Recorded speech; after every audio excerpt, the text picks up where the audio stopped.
Spare you. I cannot agree. The fallen human compatriots would never agree. Fang Chen's gaze turned icy cold. Amidst a fierce shout, he swapped the divine wood in his hand for the flickering, thrusting purple lightning sword.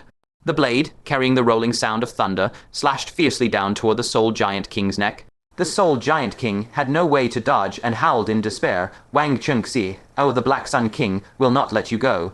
Fang Chen gave a cold laugh, his sword momentum growing even swifter. You are wrong. It is I who will not let him go. You will soon meet underground. Before the words faded, a muffled sharp sound PFFD rang out, and a massive head, trailing a foul wind, shot into the sky. On the head, the origin star flickered darkly. The purple lightning sword's radiance followed like a shadow, spinning to slice it down from midair. Fang Chen grasped the star, and streams of soul attacks transformed into intangible cone-shaped spikes, blasting into it. The shrill scream gradually dissipated and vanished in the void. The Soul Giant King's last wisp of remnant soul was utterly annihilated between heaven and earth. The fourth Giant King was thus cleanly and neatly slain. Right at that moment, a stealthy sound of something slicing through the air came from the side. Fang Chen whipped his head around and saw that Evil Crow Venerable had just unlocked the soul imprisoning lock and was sneaking in a flash to the Nine Dragons' demon cauldron. Seeing the shocking reversal in the battle, he actually tried to flee alone with the Nine Dragons' demon cauldron. A cold light shot from Fang Chen's eyes as he shouted sternly, "Traitor!" If this cur hadn't turned traitor in the heat of battle, the Soul Giant King would have long since died under his sword. How could he have become surrounded? Why would the experts of various sects have to risk life and limb to rescue him and break the encirclement? This old beast truly deserves to be hacked to pieces. Evil Crow Venerable shuddered violently at the shout, his heart already full of bitter regret. He never dreamed that Fang Chen could brazenly turn the tables in a 4 against 1 death trap.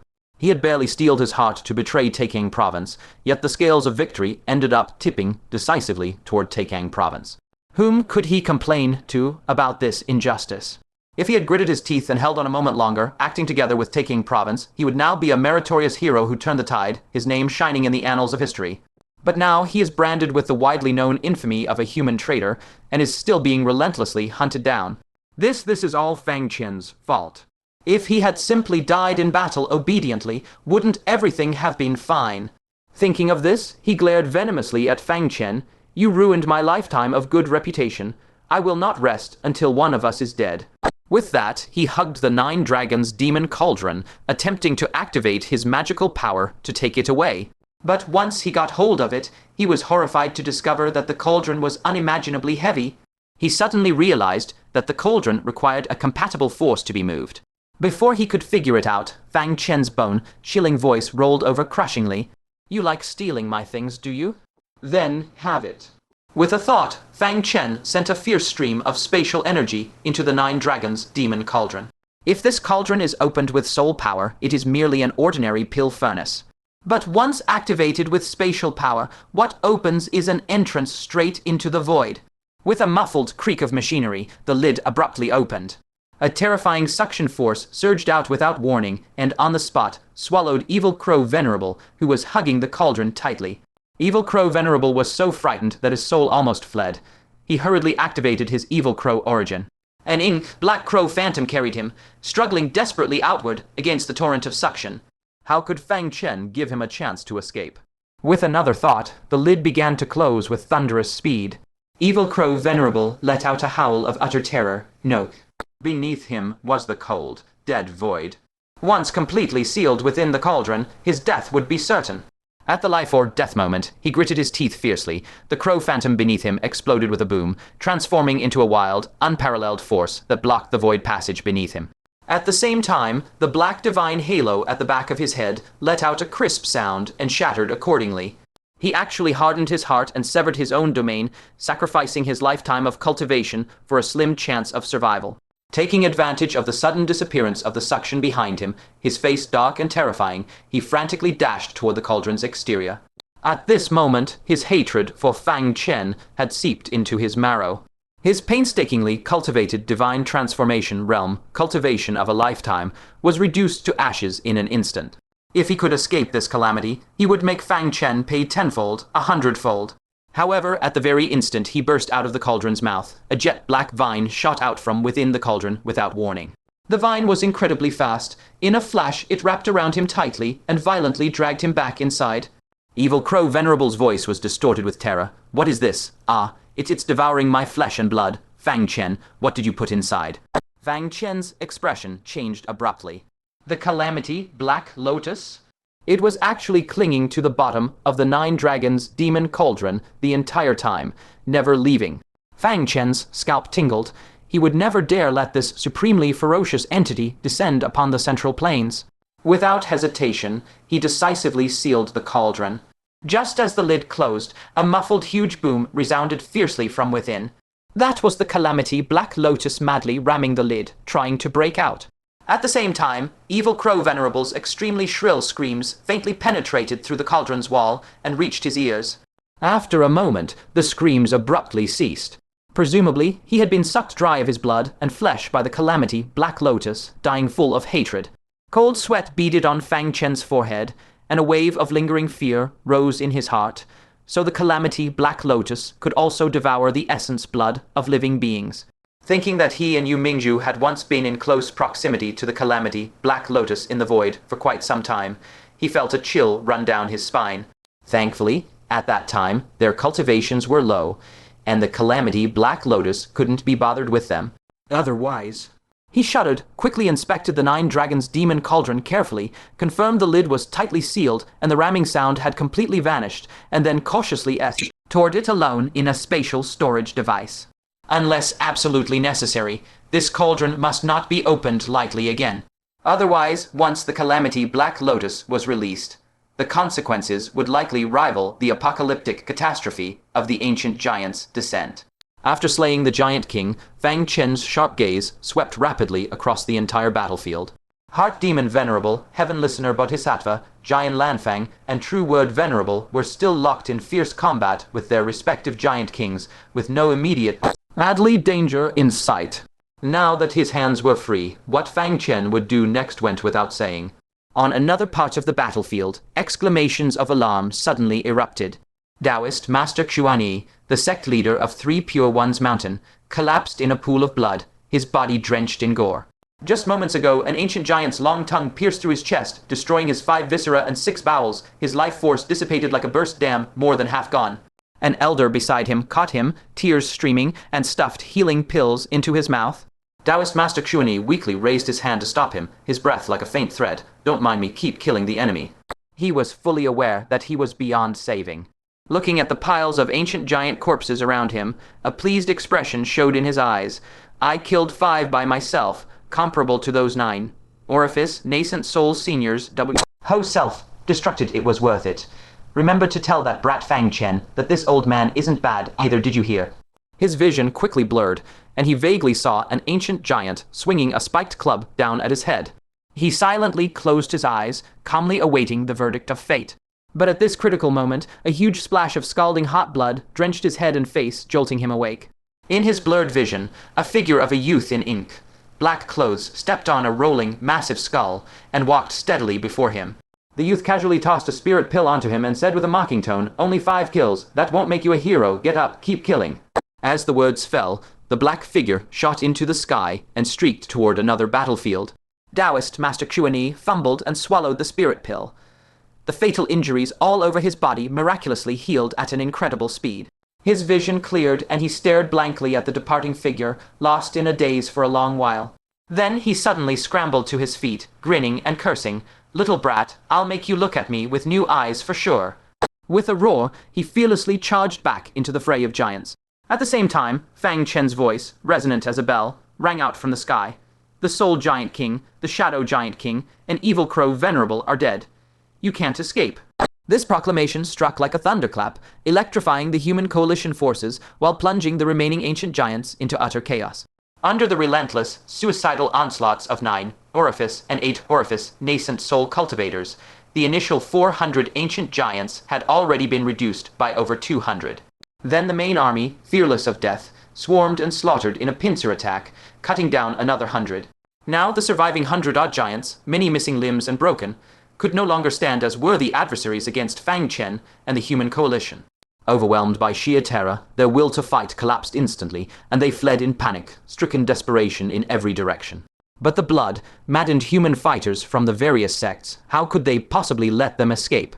A dense tide of cultivators pursued and encircled them with suicidal ferocity, their battle cries shaking the very heavens. Fang Chen, for his part, deployed a succession of divine arts and treasures, each strike claiming the life of a giant without fail. In the time it takes to drink half a cup of tea, another 70, plus ancient giants were toppled to the ground. The last 20, odd who managed to flee beyond the encirclement, were swiftly run down by enraged powerhouses from the sects. What awaited them now was an unending, remorseless hunt. They would be hunted down one by one, drowning in endless dread, just like the Asura tribe that fell from the heavens. Fang Chen exhaled heavily, flipped his hand to swallow a void-returning spirit pill, and took a moment to regulate his breathing. The larger battle had been decided. The task of rooting out the remnants could be left to them. Now, it was time to send the remaining 4 giant kings on their final journey. Wipe them out, and taking Great Province would win this war once and for all. Sand Giant King, snap out of it. The Giant King, with a translucent star embedded in his forehead, was now in a pitiful state beyond measure. He was caught in a pincer between Heavenly Listener Bodhisattva and the Battle Corps, and far worse, his former comrade, the Sand Giant King, was now attacking him with insane ferocity. Only moments earlier, Heavenly Listener Bodhisattva had fearlessly unleashed the eerie second great vow, forcibly converting the Sand Giant King into the Buddhist fold. Now, the Sand Giant King blazed with pure, radiant Buddha light, his vertical forehead eye full of compassion and serenity.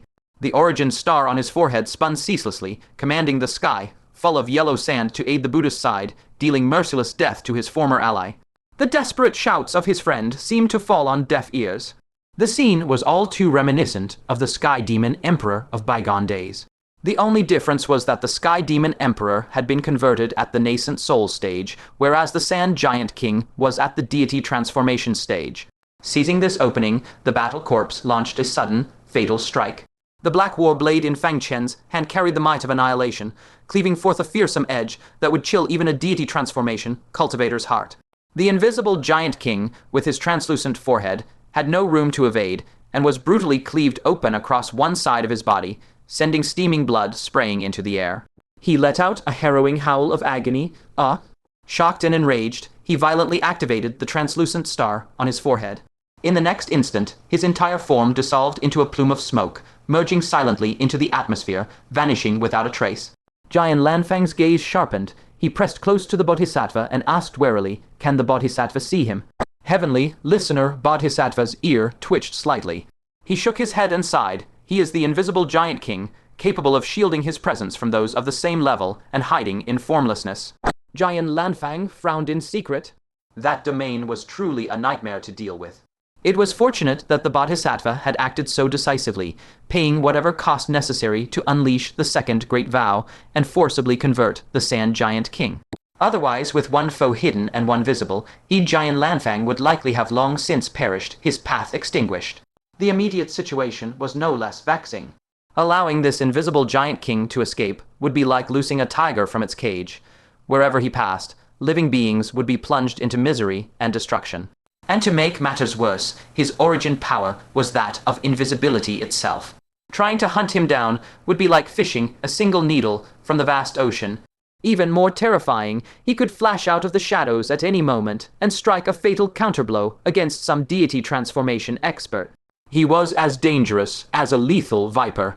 The calamity he represented far surpassed that of the other giant kings. Just as anxiety was peaking among them, a voice without the slightest warning entered the ears of the two. It was Fang Chen, be ready to strike. Giant Lanfang's heart nearly burst from his chest. Someone had been standing right behind him. Only after identifying the voice as Fang Chen's did he relax a little. Both annoyed and amused, Giant Lanfang cursed. "I survived the giants only to nearly be scared to death by you." On a brutal battlefield like this, having someone pop up out of nowhere at your side could unnerve even the most iron-nerved warrior. Heavenly Listener Bodhisattva's own form also gave an involuntary tremble. Inwardly, he marveled. The giant family's selfless pure dust art is truly extraordinary. Without further words, Fang Chen directly brought out the void fishing rod. He silently visualized the form of the invisible giant king in his mind, then abruptly cast the line. The golden fishhook, trailing a long line, traced an arc through the air and shot straight towards a spot just to their side. The hook sank into the void without the slightest resistance. In the next moment, it emerged from a space 1,000 zhang away, as if it had snagged something invisible and hung suspended in midair. Fang Chen's eyes lit up, and he shouted in a low voice, right there. Without a moment's hesitation, he initiated the assault. The three, colored divine rainbow, transformed into a streak of dazzling light, thrusting forward with the speed of a thunderbolt. Heavenly listener Bodhisattva flipped his hand, pressing down from the sky. A colossal golden lotus shot forth with a roar, descending with mountain, crushing force to suppress. Giant Lanfang, meanwhile, commanded his battle corps to once again deliver that heaven-shattering blow. At the same time, the Sand Giant King burned his origin power, mobilizing the sky full of sand around the fishhook to instantly coalesce into a violent, raging storm, sealing off his surrounding space. A thunderous explosion erupted from somewhere within the storm, as though something formless was struggling madly to break free, only to be ruthlessly blocked by the sandstorm. Seizing this perfect window, the three, colored divine rainbow, golden lotus, and black blade struck as one. A dull, wet thump was heard as the invisible Giant King was first bisected at the waist by the black blade. His scream had barely begun when the three, colored divine rainbow, flashed past like lightning, slicing his head clean off his shoulders. Finally, the massive golden lotus descended with finality, crushing that severed head and shattered corpse alike into fine dust. Even the star itself was annihilated into nothingness amidst the mournful wail of a dying remnant soul. With the four of them acting in concert, slaying this Giant King proved astonishingly effortless. Fang Chen then turned his gaze to the battlefield, where Heart Demon Venerable faced the Stone Giant King. The two were locked in a desperate, inextricable struggle. Heart Demon Venerable was clearly starting to lose face. Every other battlefield had already succeeded in slaying its Giant King, only he was still bitterly entangled with that Stone Giant King. Gritting his teeth, Heart Demon Venerable roared, "Ignore me. I will slaughter him with my own hands." Seeing that Heart Demon Venerable showed no clear disadvantage, Fang Chen naturally withdrew his attention and fixed it on the greatest threat on the field, the Fate Giant King.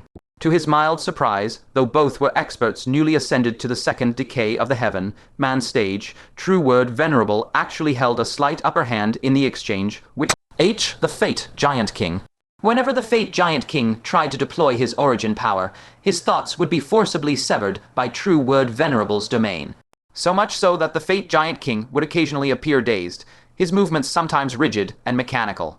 And True Word Venerable, wielding the Phoenix Feather Nine, Flame Fan, seized every opening to rain vicious, punishing blows upon the Fate Giant King. The Fate Giant King's eyes blazed with incandescent rage. He was clearly fighting in a state of supreme, stifled fury. However, the Fate Giant King still bore no fatal wounds. True Word Venerable would not find it easy to finish him off either.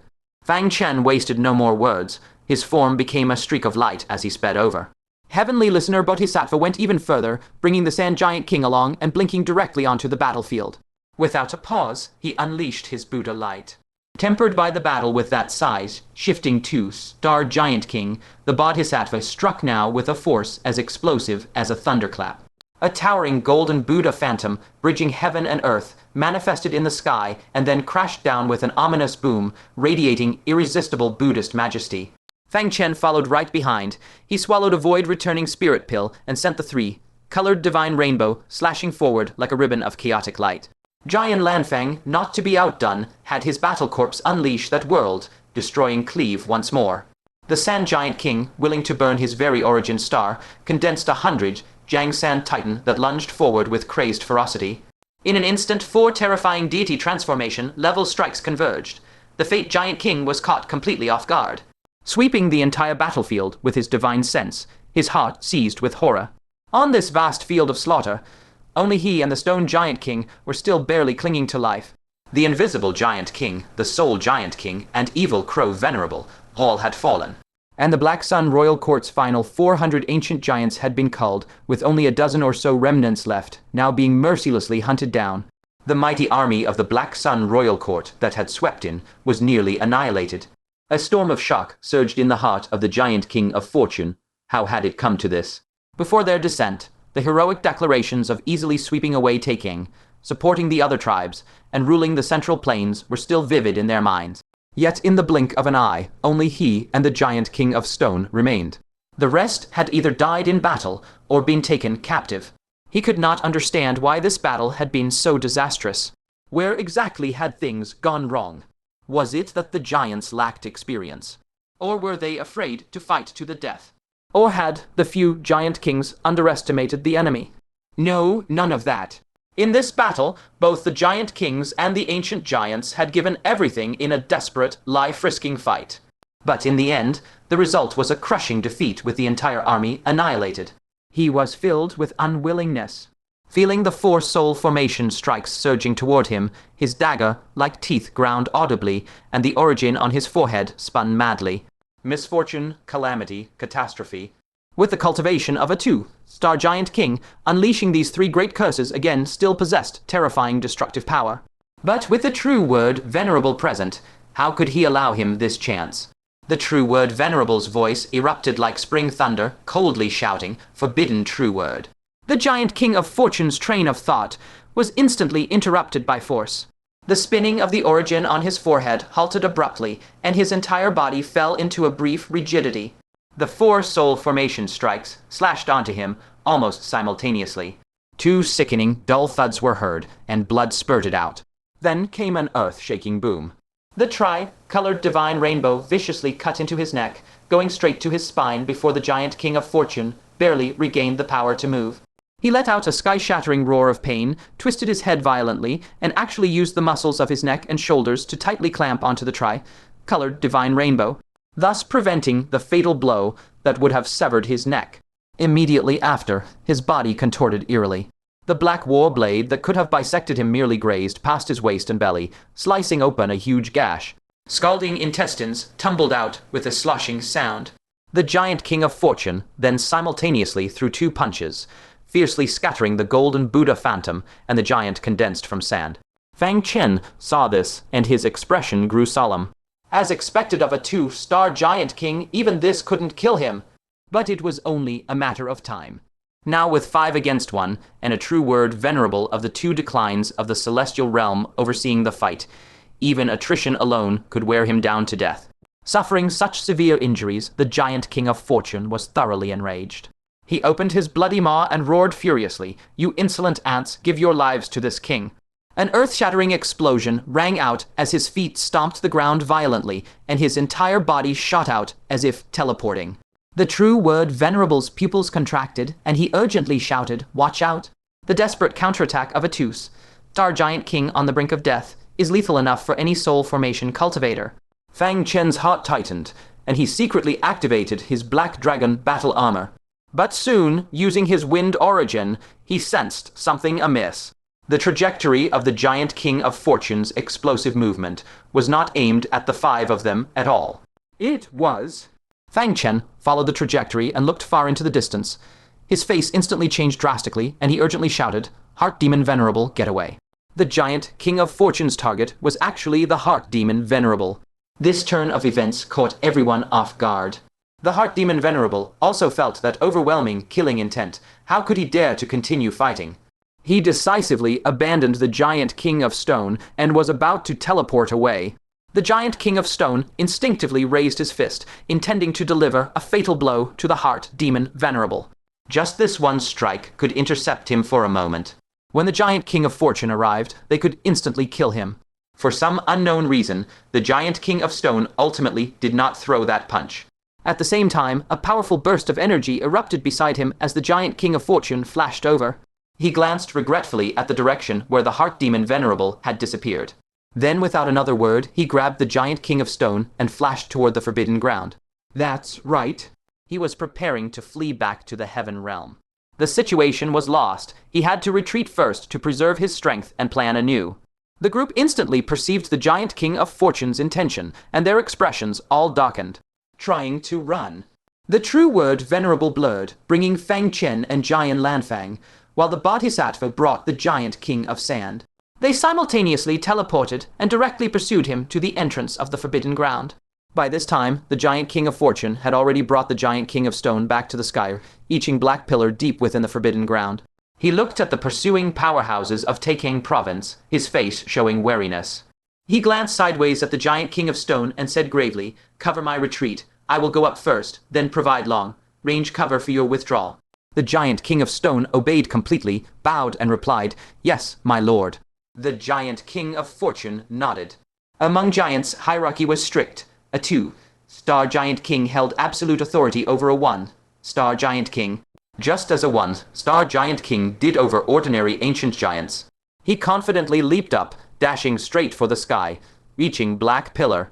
But just as he sprang up, the giant king of stone suddenly straightened up, a flash of ferocity passing through his eyes. The star origin at his glabella spun rapidly as he viciously punched the back of the giant king of fortune. With the empowerment of the indestructible petrification origin, the fist brutally punched into the giant king of fortune's body. Racked with pain, the giant king of fortune staggered and plummeted from the air. His entire body violently shuddered, and the terrifying shockwave directly shattered the giant king of stone's arm inch by inch. At the same time, it sent him flying backward, heavily smashing into the ruins of the ancient city. The giant king of fortune stared in disbelief, his vertical eye filled with savage bloodshot lines. "You dare betray me?" The giant king of stone struggled to his feet from the ruins, clutching his shattered arm with one hand, letting out a few pained coughs involuntarily, but his eyes revealed a cold sneer. "What? Didn't see this coming? The one who stabs you in the back at the last moment is the comrade who's been by your side day and night."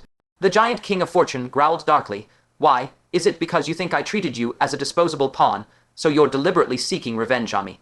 The giant king of stone shook his head, pointed at his own head, and said, "I hate you for turning me into a giant king."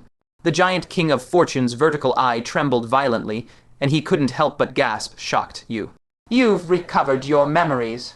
"Impossible. After becoming a giant king, all your previous memories would be wiped out by negative emotions." "Wait. You're like Lu Zhu. You're both of the forgotten god Asura lineage. Your lineage specializes in the talent of deleting memories." Realizing this, he completely understood. Other Asura clans permanently lost their memories once transformed. Only the forgotten god Asura lineage might be the exception. Their innate talent was strong enough that it could possibly resist the erasure by negative emotions and retain their memories. And it was precisely because of this that the giant king of stone harbored deep hatred in his heart. He had been biding his time for revenge. Thinking of this, the giant king of fortune laughed in extreme anger. "You ungrateful wretch. Just wait until we have our hands free. We'll annihilate your entire forgotten god Asura tribe." I might as well tell you, the giant emperor has already made up his mind to completely destroy all living beings in the heaven realm other than giants, and I will join in. This was a secret the Black Sun King had quietly told him after he advanced to 2-star giant king. This time, not only would the central plains be exterminated, but the heaven realm would also be wiped out. Finally, the hell realm would be destroyed, bringing this 10,000-year war to a complete end. Because the thing they had been plotting for 10,000 years was about to be accomplished. The giant king of stone's expression froze, then he sneered again. "Whether the forgotten god Asura tribe will be destroyed is yet to be seen." "But, my lord, I'm afraid you won't live to see that day."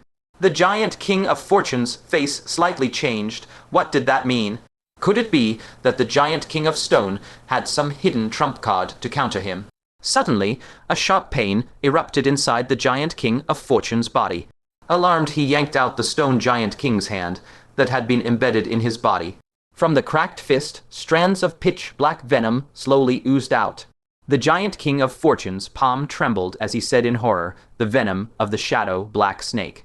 The damage from the giant king of stone's punch just now was only secondary. The true purpose was to deliver the venom into his body.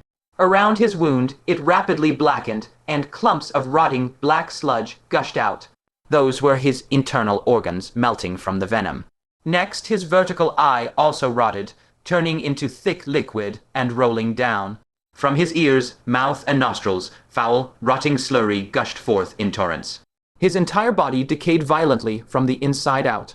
The fate giant king, seething with hatred and fury, opened his gaping maw and spat a venomous, slurred howl. "Traitor, Tor." He staggered a step toward the stone giant king. But as soon as his leg lifted, his other putrefied foot could no longer bear that colossal frame. A thunderous boom resounded, his immense body crashed to the ground. The rotting corpse instantly broke into 7 or 8 chunks. A titanic head, its face locked in hideous malevolence, rolled to the stone giant king's feet. 2 black, empty sockets stared unblinkingly at the stone giant king. Before long, the head itself melted away. In the end, only 2 colored stars remained. The stone giant king unhurriedly picked up those 2 stars, glanced at the puddle of completely liquefied remains, and said flatly, "This is the price of converting me." Then he turned his gaze toward Fang Chen and the others beyond the forbidden ground.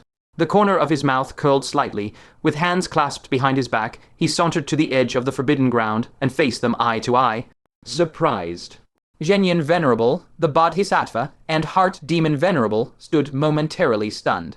Who could have imagined that the Stone Giant King was a traitor within the Black Sun Royal Court, and that he had bided his time until this very day? In the end, he had even succeeded in poisoning a 2-star Giant King to death. Only Fang Chen could accept it. He said slowly, "No wonder you, a Giant King, secretly sought out the Shadow Black Serpent and covertly asked the Black Cloud Fortress for the sacred relic that reverses giant corpse oralization, so it turns out you had long ago reclaimed your Asura memories." Casting his mind back to when Fang Chen had been captured by the 5-star Giant King. The one most terrified had been none other than this Stone Giant King. He had dreaded that Fang Chen would expose his secret dealings. Now, it all made sense. The Stone Giant King looked at Fang Chen and gave a huff. "You still remember that you spoiled my plans." Ice gathered in Fang Chen's eyes. To put it mildly, his history with this Stone Giant King had been far from pleasant. The Stone Giant King had been the first Giant King he had ever encountered, and the first Giant King to hunt him to the brink of death. Now, it was this same Giant King who had led the giant army to descend first upon taking great state. Zhenyan Venerable and the others gradually came to an understanding as well. This traitor giant was, in the end, still a member of the Asura race. He could in no way be considered one of their own. Sensing their hostility, the Stone Giant King smiled faintly. "The enemy of my enemy is my friend. Killing me brings you no benefit. Spare me, and perhaps I can help you eliminate a few more giants." The chill in Fang Chen's eyes did not thaw. The Stone Giant King spread his hands. "I have not killed a single person of the Central Plains. Even in my clash with Heart Demon Venerable, I deliberately steered the battle away from populated areas." Hearing this, Fang Chen hesitated repeatedly before slowly allowing his killing intent to subside. He snorted coldly. "Just letting you walk away like this, isn't that a little too cheap for you?" The Stone Giant King shrugged. "Then I'll share what I've learned of the Heavenly Realm's intelligence with you. First, the Giant Emperor of the Central Tribe has issued an order to annihilate the 3 realms as part of a scheme for a world-shattering event." The deity Transformation Venerables furrowed their brows. What scheme could possibly require the extermination of the 3 realms? Fang Chen's eyes flickered. "Keep talking." Such matters were still far beyond the worries of those at the deity transformation stage. Second, the Giant Emperor has departed the Central Tribe. No one knows which great state he will descend upon. Everyone's expressions changed in unison. That enigmatic Giant Emperor had moved. An existence of that level, descending upon any great state, would mean absolute annihilation. Only the Grand Libationer could stand against him. Third, the Stone Giant King swept his gaze over the group, his tone deeply meaningful. "Your Taicang great state harbors a traitor with far-reaching influence. Root him out swiftly, or the tragedy of 1,000 years ago will repeat itself." Fang Chen's expression finally shifted. He had long felt that today's battle was steeped in eerie peculiarities, as if some human had been leaking information to the giants. Now it was confirmed beyond doubt. Fang Chen's voice was arctic. What are his distinguishing features? 1,000 years ago, a sage had fallen due to betrayal. This time, by no means could that happen again. The Stone Giant King replied, "I have never met him in person, but he carries the aura of Heoran righteousness." "What?" Fang Chen and Zhenyan Venerable and the others were collectively staggered by shock. Zhenyan Venerable snapped, "Don't spout nonsense. Confucian cultivators who embody Heoran righteousness are necessarily upright and honorable. How could they willingly become traitors?" Even Fang Chen found it inconceivable. Only Confucian scholars of the Confucian path could possibly possess Heoran righteousness. How could they be traitors? The Stone Giant King said flatly, "Then count it as my nonsense." The Stone Giant King looked around at them and said in a deep, rumbling voice, "All right, I've told you everything I know. Can I leave now?"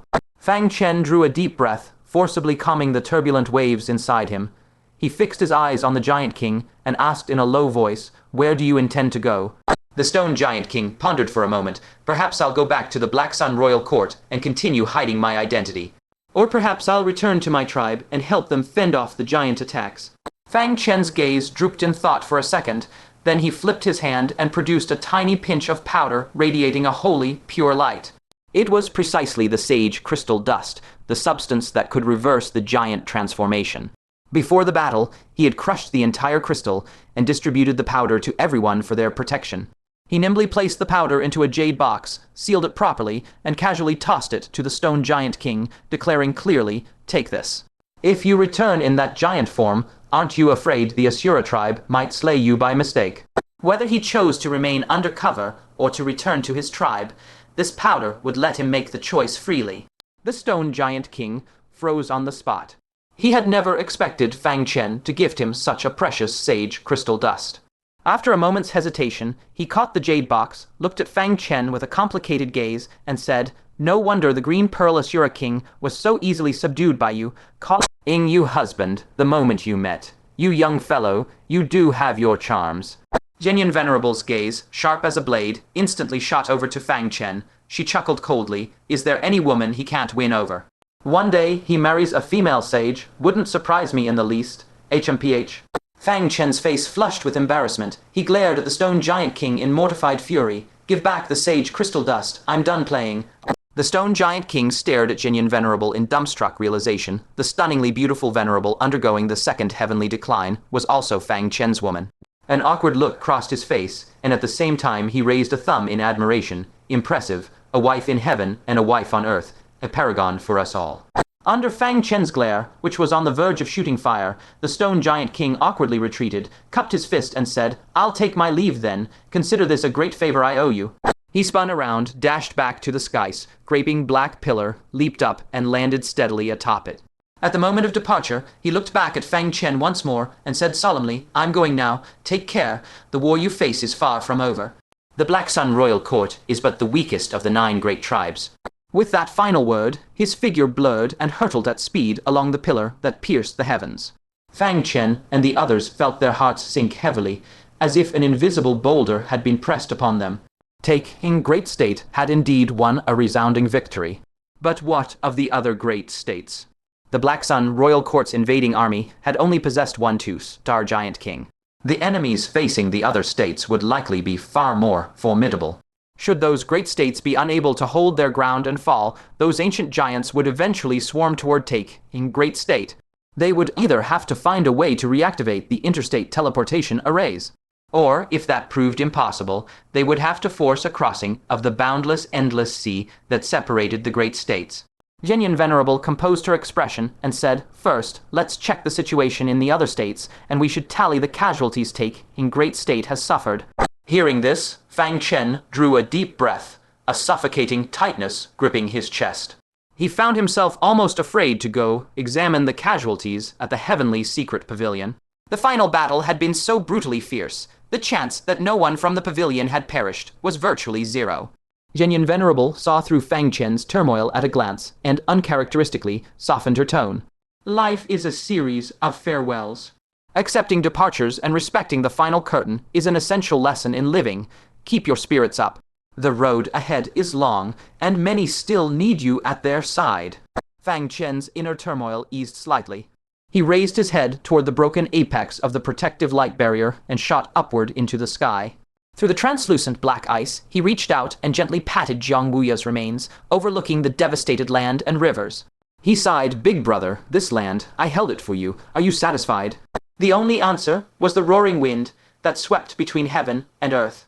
Fang Chen gave a self-deprecating smile, hoisted Jiang Wuya's remains steadily onto his shoulder, and murmured, "Let's go. I'll find you a blessed burial ground, so you can watch over this land forever." His figure leaped, landing back on the battlefield. True Word, Venerable, and the others also departed, one after another. No one noticed that at the center of the forbidden ground, the misfortune divine steel, pressed tightly by the misfortune sage's hand, silently trembled once. When Fang Chen returned to the battlefield, the forces from various sects pursuing the remnant ancient giants also came back one after another. They carried back giant, ferocious heads and hurled them heavily into the pools of blood on the battlefield. The hall master of the myriad calamities, Sacred Hall, was covered in blood, the shocking penetrating wound on his chest, leaving him weak, yet his eyes were exceptionally bright. He reported loudly, reporting to Venerable, all remnant ancient giants have been exterminated. Inner Demon Venerable nodded slightly, looking at the Hall Master's miserable state, at the surviving disciples of Myriad Calamities' sacred hall covered in wounds, and then at the corpses of their sect brothers strewn across the ground. The usually brash man couldn't help but redden around the eyes, his voice trembling. You have worked hard. The Hall Master also shed hot tears, sorrowfully saying, Venerable has also worked hard. Inner Demon Venerable forced himself to ask, what are the casualties? The Hall Master could hardly bear to speak, remaining silent for a long moment before choking out, 6-9 Orifice Nascent Soul Seniors all perished heroically. Of the 14-8 Orifice Nascent Soul Seniors, only Song Lingyu, Zhu Wenyuan, and Huang Linju are unconscious with severe injuries. Of the 6 Hall Masters, only 2 remain, the rest of the Nascent Soul disciples, more than half are dead. Such shocking casualty figures made Inner Demon Venerable close his eyes in pain. The cost of this battle was truly too horrific. But he quickly steeled himself, opened his eyes again, and used a resolute voice to comfort the Myriad Calamities' Sacred Hall disciples. Don't grieve. Originally, we were all going to be annihilated. To have more than half of our disciples survive is already a miracle. We have won the war against the ancient giants. Hearing this, the disciples' expressions perked up, and the sorrow in their eyes slightly receded. Indeed, though the battle was extremely tragic, for more than half to survive was a miracle among miracles. Before the battle, no one dared believe that with only 5 spirit transformation venerables and 500 late nascent soul cultivators, they could defeat 8 giant kings and over 1,000 ancient giants. It was precisely the Mothti, flame heroic deeds of each martyr that turned the tide of battle for them. The tragedy of the great Yin sect was equally shocking. All 9 Orifice Nascent Soul cultivators died in battle, very few 8 Orifice Nascent Soul remained, and more than half of the other Nascent Soul cultivators were casualties.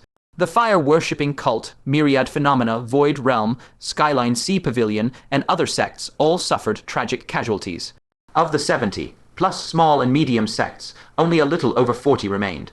Half of the originally over 100 sects had been utterly obliterated. Those cold strings of numbers represented the extinction of one sect after another, a cruelty so suffocating. When Fang Chen arrived before the Heavenly Secret Pavilion's team, his heart instantly leaped to his throat. His gaze anxiously swept across the faces, Cloud Garb Fairy, Heavenly Secret Pavilion Master, Liu Qingxian, Zia Zheoj, Slave Heart Demon Emperor. One familiar face after another came into view, gradually settling his heart back in his chest. However, when he finished scanning, he realized some were missing. Excluding the rebellious kid and the little tiger, the Heavenly Secret Pavilion originally had 25 people participating in the battle, but now only 22 remained. His heart sank with a thud, his voice trembling. Where are the other 3? Lin Yuheng said bitterly. Steward Ning Kun blocked the ancient giant's long tongue for me and was swept away, devoured. Ning Kun? In Fang Chen's mind appeared that stern and rigid old man, whom all Heavenly Secret Pavilion disciples feared. He could barely remember when he last spoke with him. Fang Chen clenched his fists and asked, does he have descendants on the continent? Lin Yuheng said guiltily, he has a clan. I will do my best to take care of his clan members. Fang Chen took out a spatial storage device and handed it to her, saying, bring my share as well. Then, heavy-hearted, he asked again, who else? Yu Yunzi hesitated, then said softly, Steward Yun Yang. Fang Chen's heart seemed to be viciously seized by an invisible fist, sinking violently. It was actually that master whom he had apprenticed to when first entering the Heavenly Secret Pavilion.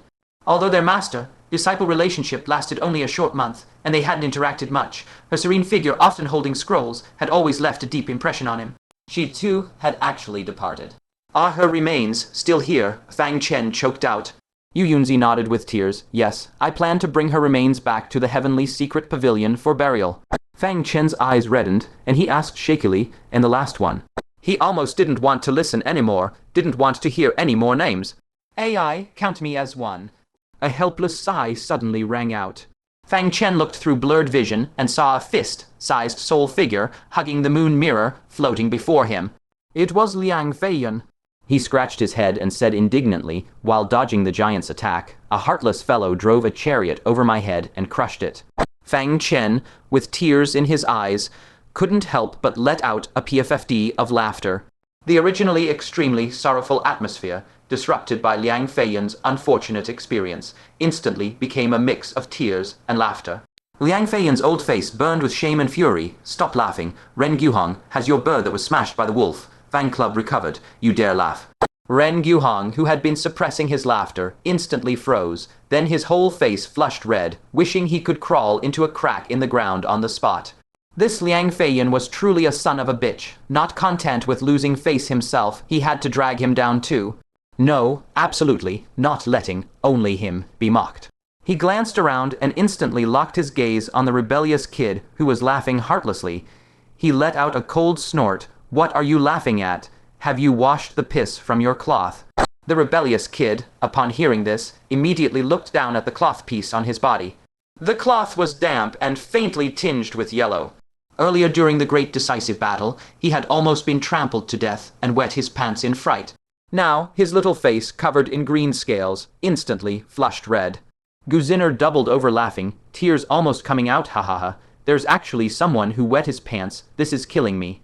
The rebellious kid trembled with anger, shrieking in humiliation and fury. Is that funny? Ah, you woman who can't tell front from back. As soon as the words fell, the smile on Guziner's face vanished without a trace, her little face suddenly turning icy cold. Say that again. What do you mean I can't tell front from back? The rebellious kid snorted heavily. I didn't say it. An ancient giant was muttering in hellish language, saying, how do you put your head on backwards? PFFD.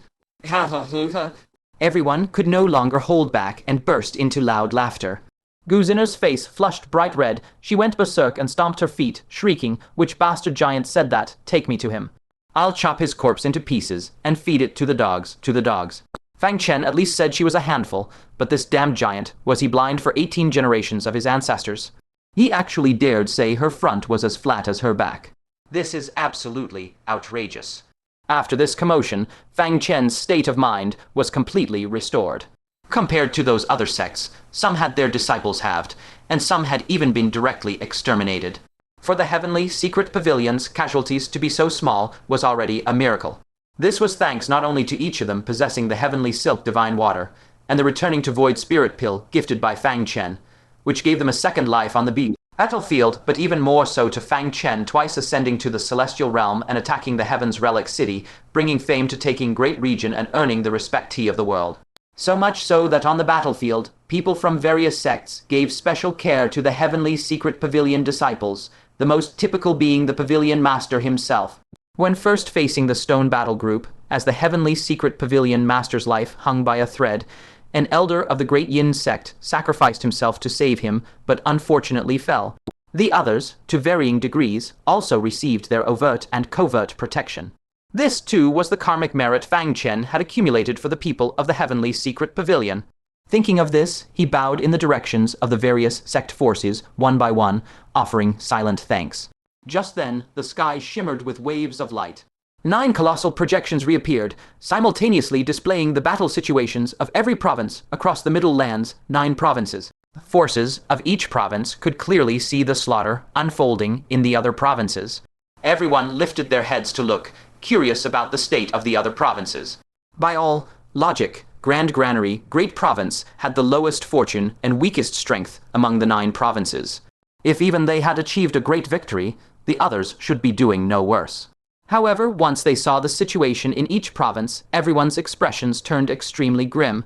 Because, aside from Myriad Demons' Great Province and Primal Chaos Province, which were fighting the ancient giants to a standstill, the other provinces all showed a completely one-sided defeat.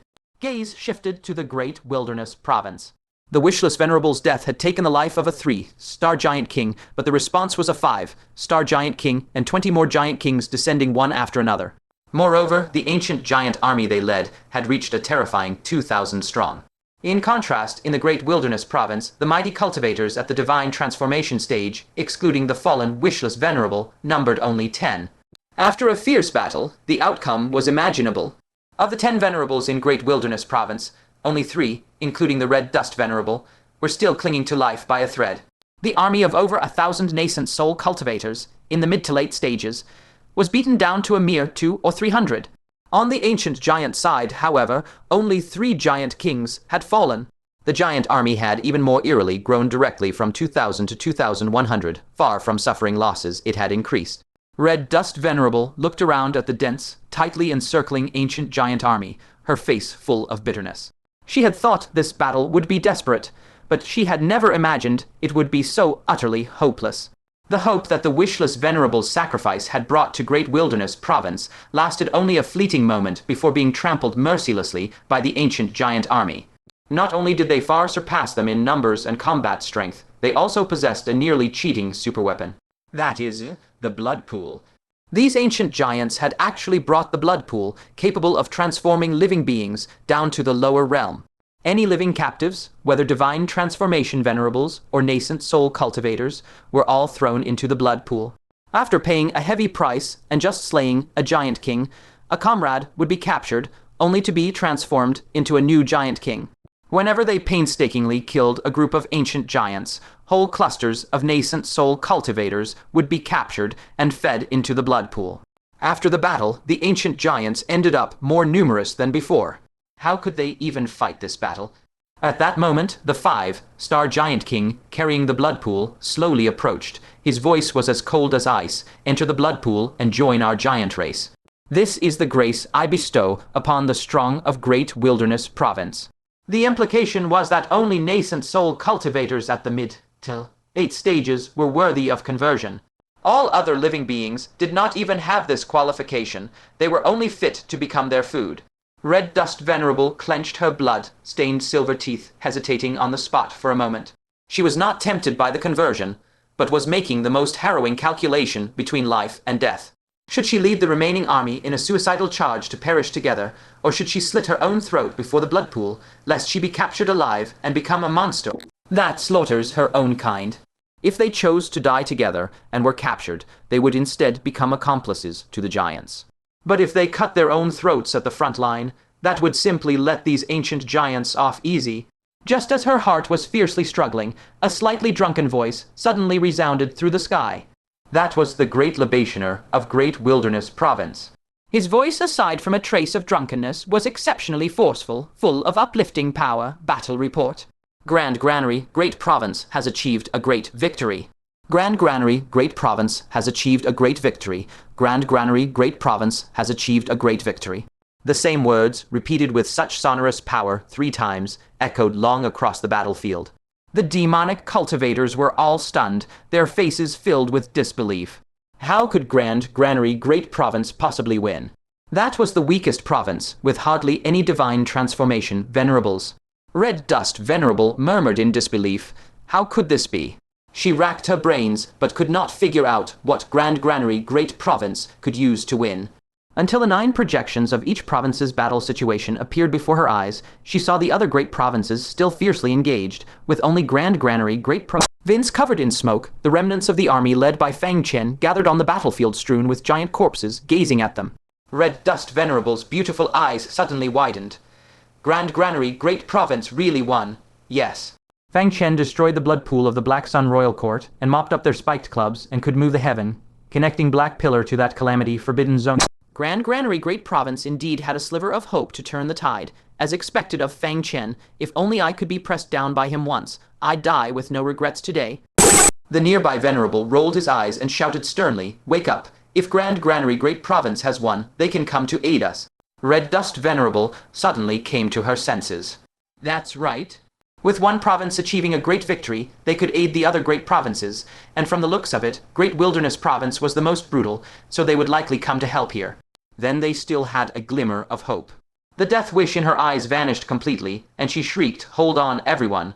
Your exemplar is coming to aid us soon."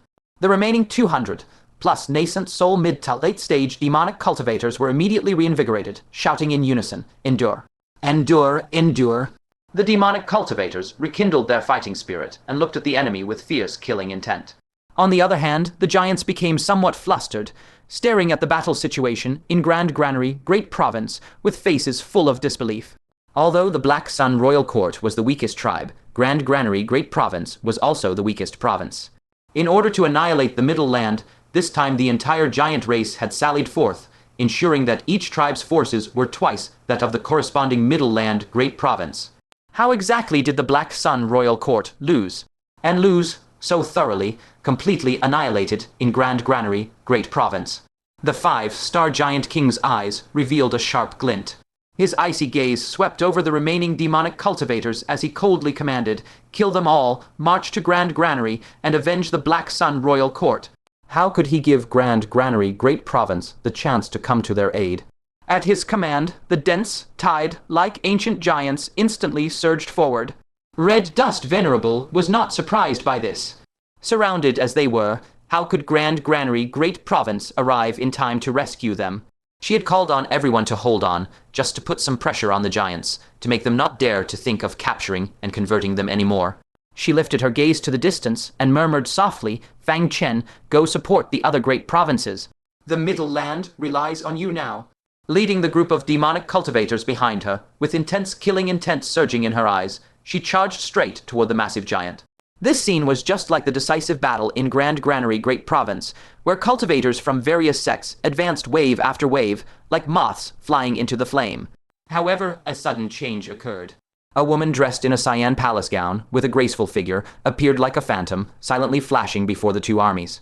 Her face was flushed with drunkenness, a large wine gourd slung over her shoulder. She staggered unsteadily, standing askew, as if, at any moment, she might collapse headfirst onto the ground. Red Dust Venerable cried out in shock, "Grand Libationer, why have you appeared?" The Grand Libationer, facing away from the demonic cultivators of Great Wilderness Province, lifted the wine gourd and tilted her fair neck. With a gurgling sound, she took a fierce swig. She then raised her sleeve to carelessly wipe her mouth and laughed drunkenly. "Since Grand Granary Great Province has already won and a turning point has appeared, then we Grand Libationers should step forward for you." Red Dust Venerable's expression drastically changed, and she cried out in panic, "No. If you, Grand Libationer, make a move, you will be cross. Realm locked onto by the 9 Suns Giant Emperor. Would that not be repeating the same tragic fate as the Calamity Sage of years past?" The Grand Libationer looked at the wine gourd in her hand with reluctant attachment, then casually discarded it on the ground. She laughed toward the sky and declared loudly, "So many have already sacrificed themselves. It is now time for us, Grand Libationers, to take the stage. This vast Middle Land can do without us Grand Libationers, but it cannot do without you." She turned and walked forward, waving her sleeve without looking back. "Hold on, victory will eventually come." As her words fell, an ancient stone tablet, radiant with golden light, suddenly materialized behind her. The tablet was carved with countless profound runes, emitting boundless merit power. Threads of profound law fluctuations tightly wrapped around the tablet, influencing the order of this region of heaven and earth. The 5-star giant king's vertical eye suddenly widened.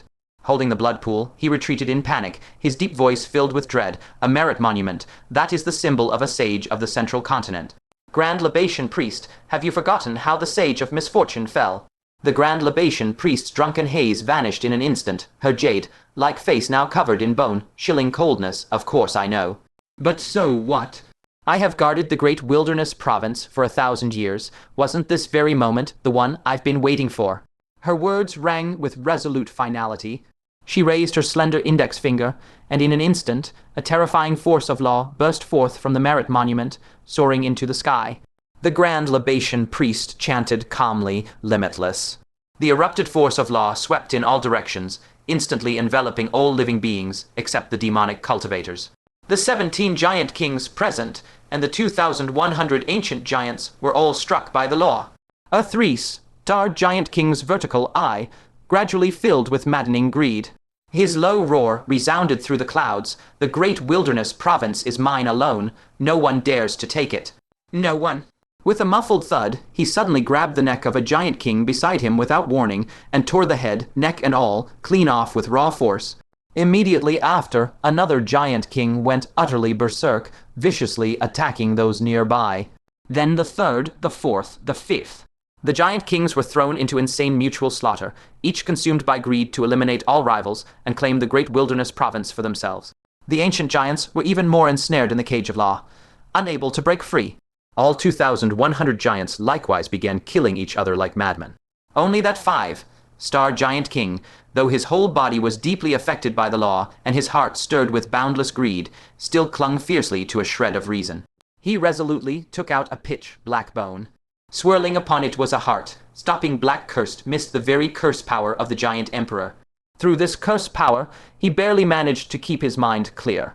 Gazing at the chaotic army before him and the grand libation priest who was coldly staring at him, he felt his soul almost flee his body in terror. Without hesitation, he turned and decisively fled toward the black pillar that pierced the sky. Wherever he passed, space was trampled into a dense web of void cracks. The grand libation priest merely swept her sleeve lightly, and a single crystalline droplet of wine instantly traversed space, flying to strike. With a PFF before the 5, Star Giant King could even react. His forehead was pierced through, leaving a gruesome bloody hole. Immediately, countless fine cracks spread from his forehead to every part of his body. He was like a 30-jang-tall porcelain statue. With a heaven-shaking bang, he exploded into countless chunks of flesh. A pitch-black spirit, holding 5 stars in terror, sped away toward the celestial realm. It must be known that with the dreadful ability of giant kings to revive from a single drop of blood, if this 5-star giant king were to be reborn from blood, he would immediately regain the power of a 4th-star giant king. That would still be an immensely huge hidden threat. The grand libation priest's gaze was icy cold. She swept her sleeve once more. But at that critical moment, the sky above the great wilderness province suddenly split open. A pitch-black void crack, stretching as vast as the heavens, manifested without warning. So immense was the crack that even the astral winds at the peak of the firmament were shaken into scurrying away. An indescribably terrifying existence had forcibly ripped open the world barrier between the central continent and the celestial realm. In the depths of the void, a dot of bloodlight suddenly burst forth. In the next instant, that bloodlight pierced through the 2 realms, heading straight for the grand libation priest. Its speed was terrifying to the extreme, entirely ignoring the obstacles of space. Just as when the grand libation priest had killed the 5-star giant king with a single drop of wine, giving the opponent no chance to react, the grand libation priest only managed to let out a long, soft sigh before the bloodlight arrived. However, at that moment, a crisp snap rang out. A long tree root eerily burst out from under the grand libation priest's feet, accurately wrapping around that bloodlight. The bloodlight halted for a split second, finally revealing its true form. It was a spear purely condensed from bloodlight. The spear's shape was exactly the same as the one that had slain the Sage of Misfortune years ago. And the one who had captured this blood spear was none other than that 1,000-year-old ginkgo tree. But in the end, it could not truly seize the blood spear, only barely wrapping around it. The next moment, the supreme divine might emitted by the blood spear shredded all its roots, and even its main body hidden underground was completely ground to nothing. Fortunately, that momentary delay gave the grand libation priest a chance to react. With a thought, she instantly vanished from the spot. The next moment, the blood spear heavily stabbed into the ground. A world-destroying boom thundered. The blood spear pierced through the ground, boring a void black hole with a diameter of 10,000 zhang. Endless yin energy immediately surged out from the black hole. The lingering might of the spear had actually blasted through the world barrier between the central continent and the Hell Realm. The resulting destructive shockwave directly erased the land for 1,000 li in all directions, revealing the colorful world barrier beneath. The sky for 10,000 li was also shattered, leaving countless void cracks. The humans and giants on the battlefield were all blasted 10,000 li away, their life or death unknown. Those who were blasted away were actually the lucky ones. Those giants and humans closest to the impact were instantly pulverized into mists of blood, obliterated without a trace. As the shockwave gradually subsided, the former battlefield no longer bore any resemblance to the central continent. As far as the eye could see, there was only the colorful world barrier, a sky full of void cracks, and that horrifying black hole, unfathomably deep, leading straight to the Hell Realm. This was the Cross, Realm Strike of the Nine, Sun Giant Emperor. The only two living beings remaining on the scene were the Grand Libation Priest and that 1,000-year-old ginkgo tree. As for the soul of the 5-star Giant King, it had been completely erased along with the sky, piercing black pillar. The Grand Libation Priest stood guard in front of the ginkgo tree, her cyan palace robe tattered and ruined. Her face was as pale as paper, and from the corner of her mouth dripped drops of pure sage blood. The ginkgo tree, which took 10 people to encircle, was now in a miserable state. Beneath its trunk, nothing remained. Everything had been annihilated one by that overwhelming divine might the moment it wrapped around the blood spear. Only a battered crown remained, its leaves tightly wrapping the remains of the great venerable Wutong.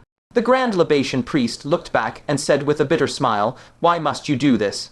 The ginkgo tree weakly replied if the master were still alive, he would have done the same. "Besides, I am a 1,000-year divine tree. As long as a single branch remains, I can grow anew. However, this is as far as I can help you." The Grand Libation priest cupped her hands in a solemn salute and said gravely, "Thank you. Take care, I am off." She lifted her gaze to the sky crack that was slowly mending, and with contained fury, raised her jade palm and struck fiercely, once again tearing the crack open.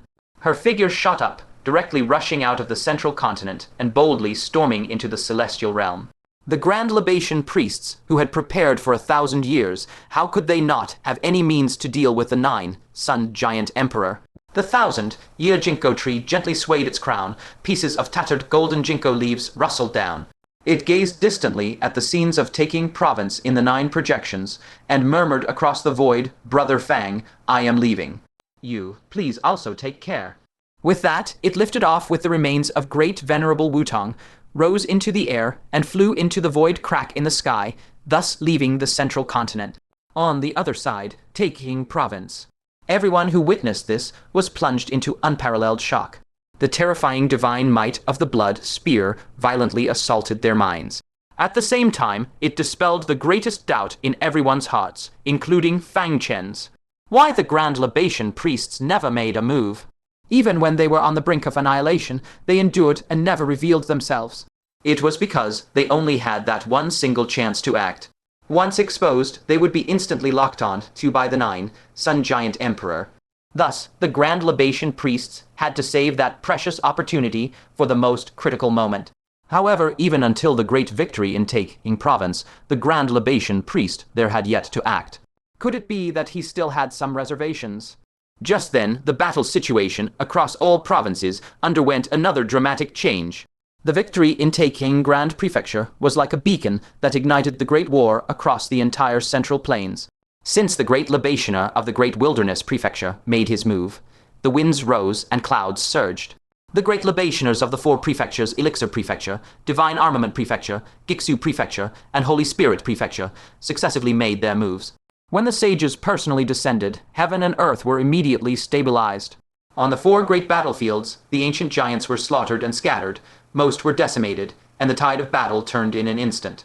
But at that very moment, that blood-colored spear symbolizing death arrived uninvited as well.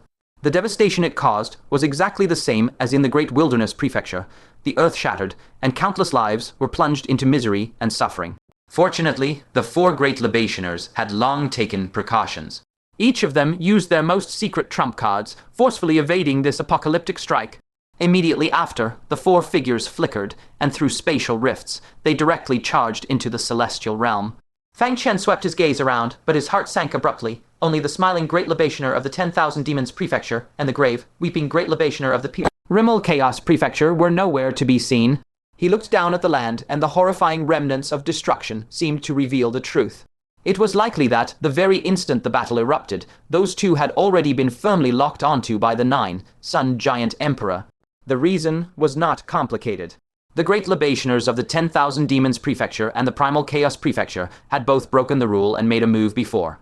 Back then, the interlayer world of the 10,000 Demons Prefecture opened wide, and hellish creatures poured out in full force. The threat of world annihilation was imminent. To protect all living beings, the smiling Great Libationer had no choice but to reveal his divine powers for the first time. As for the grave, weeping Great Libationer, it was when the unblemished Grand Paragon activated a residual thought intending to kill Fang Chen that he was forced to strike, completely crushing that residual thought. It was precisely these 2's interventions that led to them being locked onto in advance. Thus, the moment the great battle began, they were directly subjected to the 9, Sun Giant Emperor's terrifying onslaught.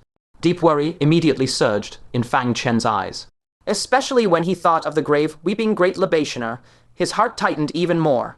At that time, he had thought the other's assistance was merely a casual strike, so he only offered a cursory word of thanks. He had never imagined that what the grave-weeping Great Libationer expended was such a precious opportunity to act. It should have been like in the Great Wilderness Prefecture, crushing countless giants with a single strike. But in order to save him, it merely slew a wisp of the unblemished Grand Paragon's residual soul. A strong sense of self, blame and guilt struck his heart like a tidal wave. He hurriedly focused his mind and looked toward the direction of the Primal Chaos Prefecture. Without the protection of the Libationer, the Primal Chaos Prefecture was completely plunged into a brutal, fierce battle. And that eerie blood pool further worsened the battlefield situation. Step by step, the Primal Chaos Prefecture was retracing the Great Wilderness Prefecture's disastrous fate. The enemies grew as they fought, and the situation became perilously dangerous. On the other hand, the situation in the 10,000 Demons Prefecture was slightly better. The blood pool's conversion of demons was not 100% successful as with humans. This greatly weakened the blood pool's threat, allowing both sides to fight on relatively even terms for the time being. Thus, which direction the Taicang Grand Prefecture should reinforce was clear at a glance. They must rush to aid the Primal Chaos Prefecture. The great Libationer flicked the horsetail whisk in his hand, his gaze deeply sweeping across the battle conditions of each prefecture, his brow tightly furrowed. Suddenly he raised his voice. Everyone, recover as quickly as possible. A new battle is about to arrive. This was the first time Fang Chen had seen the great Libationer wear such a grave expression, and his heart couldn't help but sink heavily. Could it be that the great Libationer had sensed some extremely dire variable? No matter what, they had to recover as quickly as possible. He had consumed a large amount of the void-returning spirit pill and heavenly garment divine water himself, so he didn't need much rest and recovery. However, the people of the Heavenly Mystery Pavilion had long exhausted their own supply of pills. Fang Chen then distributed all his remaining spirit pills to them. Immediately, he decisively requested materials from all sects, including the Sanking Mountain, intending to set up a furnace on the spot and refine the void-returning spirit pill. ND Heavenly Garment, Divine Water. Having been baptized by this great battle against the giants, all sects and clans showed remarkable unity. Without a word, they all produced their most treasured materials and fully supplied Fang Chen for alchemy. Even that Bodhisattva brought out many rare materials, stepped forward slowly, and said with a smile, "This battle owes much to Benefactor Fang." While Fang Chen urged the spirit fire to refine the materials, he stole a sideways glance at him. When his gaze swept over the Sand Giant King behind the Bodhisattva, he frowned slightly and couldn't help but ask worriedly, "There's no risk of him breaking free, right?" The Bodhisattva smiled slightly and said calmly, "This is the result of my second great vow, conversion. This vow originates from the ancient sages of the Central Plains. As long as the ancient sages remain unextinguished, even if I die and my Tao vanishes, this vow will persist." Fang Chen pondered and pressed further. "This second great vow must have extremely stringent limitations on its use, I presume." The Bodhisattva did not conceal it and said frankly, "It can only be invoked once every 3 years." Fang Chen suddenly understood. No wonder. If this vow could be used without limit, how could the previous fierce battle have been so difficult? He suddenly recalled that this Bodhisattva had once planned to use this second great vow on him, and immediately broke out in goosebumps. Luckily at that time the two, Star Giant King and the spirit transformation cultivators from the Young Emperor Mountain, had caused a ruckus, or else he might have truly been forced. Converted by him. This Bodhisattva was truly unfathomable. His thoughts shifted, and Fang Chen, unable to suppress his curiosity, pursued the question, "Then what is your third great vow?" He secretly thought the second great vow was already so heaven-defying. Wouldn't the third great vow be even more terrifying? But the Bodhisattva merely smiled faintly and left behind a sentence, "Those with destiny will naturally come to know." Hearing this, Fang Chen secretly snorted tch and rolled his eyes dramatically, waving his hand impatiently, "Out, out, out. Don't disturb my alchemy here." The Bodhisattva smiled without a word and leisurely turned and left. While he was concentrating fully on alchemy, in the distant sky, a beautiful figure was riding a cloud, hurrying towards the Taicang Grand Prefecture. That woman was surpassingly beautiful, with a gentle expression. Her dress fluttered as if she were a celestial maiden. It was none other than Liu Ruxu, who was so dreaded that even the women of the Heavenly Mystery Pavilion turned pale at the mention of her name. She urgently urged the white cloud, her beautiful eyes full of worry, and her cherry lips parted lightly, "You must wait for me, Xiao Fan." Above Kingly Mountain, a young man with a sinister face, arms folded across his chest, was silently gazing in the direction of the Heavenly Mystery Pavilion. Behind him, a faintly illusory human figure floated. This person was none other than the young master of the Heavenly Remnant City, sent by the Heavenly Remnant City to rescue the purple, robed imperial princess and seize the opportunity to kill Fang Chen. He had traveled through several prefecture-level teleportation arrays, and finally set foot on the land of the Taicang Grand Prefecture without a sound. Now all that remained was to find Fang Chen and deliver a fatal blow. Fang Chen, your time has come. He pulled out a ghastly white bone from his bosom. On that bone were clearly imprinted 5 illusory human figures, the Dharma idols of the city, lord of the heavenly remnant city. With this Dharma idol at his side, killing someone at the 5th decay of the celestial realm might be somewhat difficult, but he could slay anyone below the 5th decay. He stared intently at the heavenly mystery pavilion, a fierce glint flashing in his eyes, and was about to leap into the air. But at that moment he suddenly felt a premonition, abruptly turned his head, and stared at the nearby void. He saw a ripple in that space, and then a fist-sized soul, its face deathly pale, tumbled out. This soul was none other than the evil crow Venerable. Fortunately, the calamity, reversing Black Lotus, was only interested in his flesh and blood, and disdained the soul, allowing him to save his miserable life. He took a deep breath, his face full of a smile of survival. Hey, truly, heaven never seals off all exits. I thought I would be banished to the void forever. Who would have thought that Fang Chen's item would be so useful? As if holding a rare treasure, he lowered his head and looked at the jade case in his arms. Inside the jade case lay a tattered piece of cloth. It was precisely with this object that he had forcefully crushed a crack into the world barrier, allowing him to escape back to the Taicang Grand Prefecture. Fang Chen, oh Fang Chen, I will snatch away everything of yours. He looked around, and when he recognized this place as Kingly Mountain, a ferocious look immediately appeared on his face. Good, truly, this is the will of heaven, having me teleport directly to the vicinity of your old lair. It's a pity I don't have a suitable body to possess. Otherwise, I'd find one right now and exterminate your entire clan. He knew very well that in his current remnant soul state, only the corpses of spirit transformation experts would be of any use. But in this vast Taicang Grand Prefecture, there were only a handful of spirit transformation cultivators. Where could he find one in such short notice? Suddenly, the evil crow Venerable sensed something, abruptly turned his head and looked to the side. When his gaze fell upon the young master of the heavenly remnant city, he couldn't help but be shocked. Dharma Idol Realm. You are a person from heavenly remnant city. His thoughts raced, and in an instant he understood. This place was Fang Chen's territory, and Fang Chen had once thrown the heavenly ruined city into utter chaos. The purpose of the other party's visit was self-evident vengeance against Fang Chen. At that thought, a sinister sneer crept onto his face. Fang Chen, oh Fang Chen, you've sown too many grudges. Everyone wants to exterminate your entire clan. Adhering to the principle of the enemy of my enemy is my friend, he plastered a smile onto his face and took the initiative to greet. This humble one is the evil crow Venerable. Bearing an old feud with Fang Chen, I presume, fellow Taoist, you too have come to seek revenge against Fang Chen. How about we join forces? Hearing this, the young city lord's lips slowly curled into a smile, his eyes narrowing into mere slits.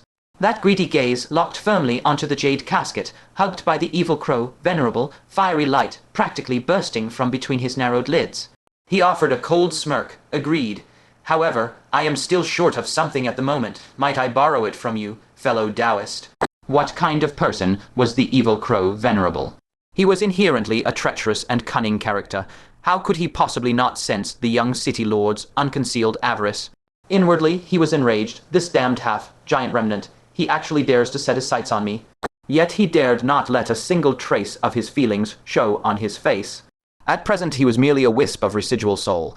If he provoked the other party, given his current state, the odds were 9 out of 10 that he would not escape pursuit. His eyes flickered, a venomous glint swiftly passing through their depths.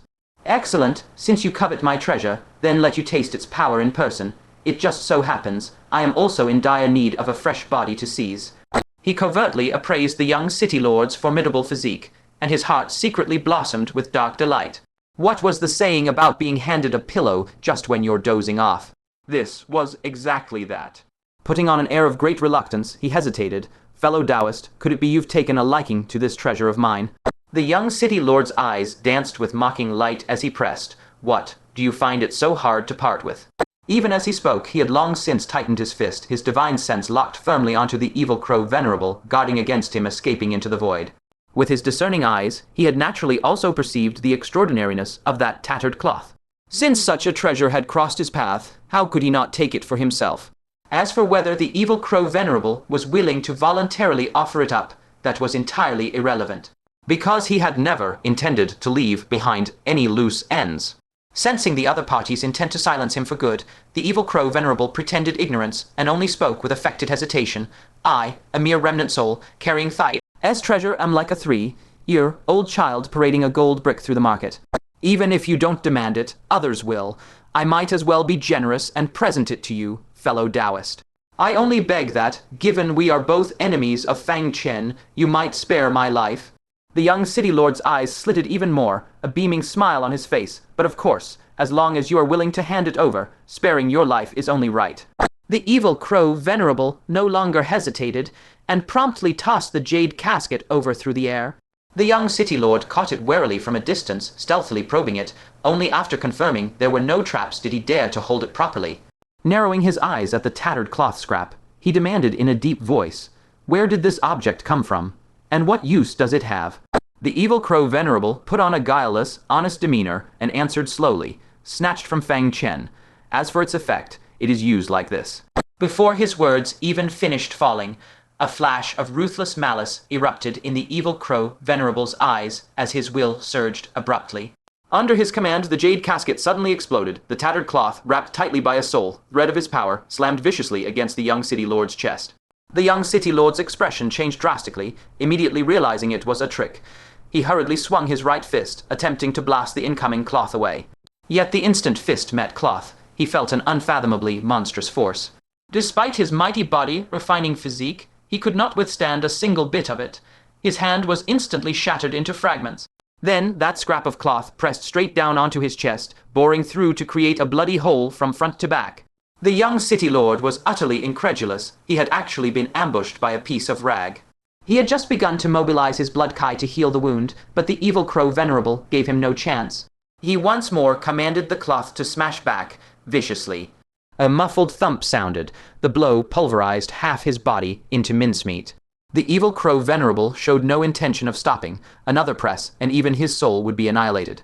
At this critical juncture, the young city lord ground his teeth and burst out from his ruined flesh in a fury of resentment, his soul darting rapidly into the void while he spat a venomous roar. "Evil crow venerable, this young city lord will remember you." A full-fledged Dharma aspect stage expert, duped by a mere wisp of a soul into losing his physical body. What a colossal disgrace.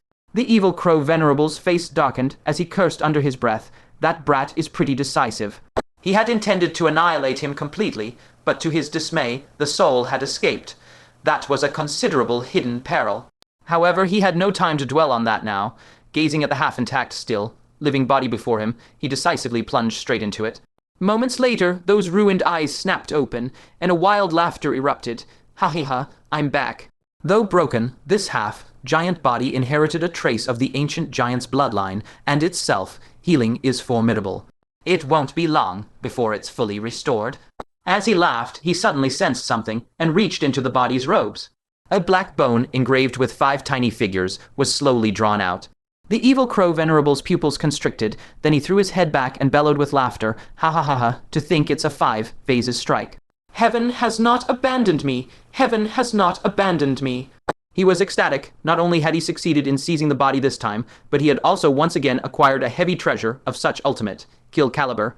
Suppressing his excitement with difficulty, he secretly pondered, even if my cultivation is completely gone after the body seizure, the physical strength of this Dharma aspect G vessel remains, combined with a 5 phases strike. How can Fang Chen possibly fight me?